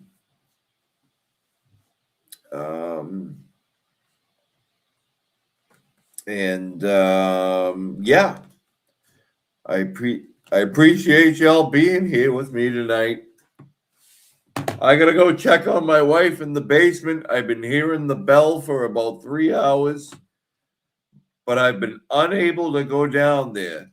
1, because it's cold. 2, because there's spider webs. And 3, because I've been live with you guys for a while, and she's gonna have to wait. Tomorrow I got a doctor's appointment. The next day I have to do another thing, so I'll check her out in 4 days, and hopefully she'll be doing good when I finally get down there. Okay? All right. So everybody, adjust your antennas. God bless you all. I love all you good people. Antenna people are the best. Everybody knows. All you people walk around with antennas, and everybody knows why you do it. Okay? All right. So that's it, everybody. Have a good night. And happy holidays coming up, but I'll see you before then. All right? Thank you, everybody. Have a good night. Do I do an outro? Let me do an outro. Hold on. Let's start of that. Just a second, please. Outro coming up.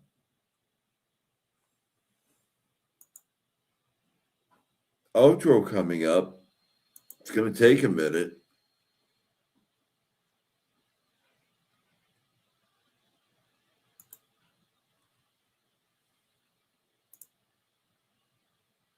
Oh, what the fuck?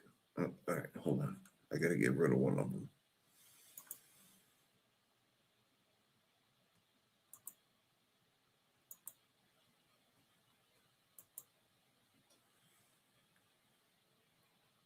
Here comes an out. I think here comes an outro.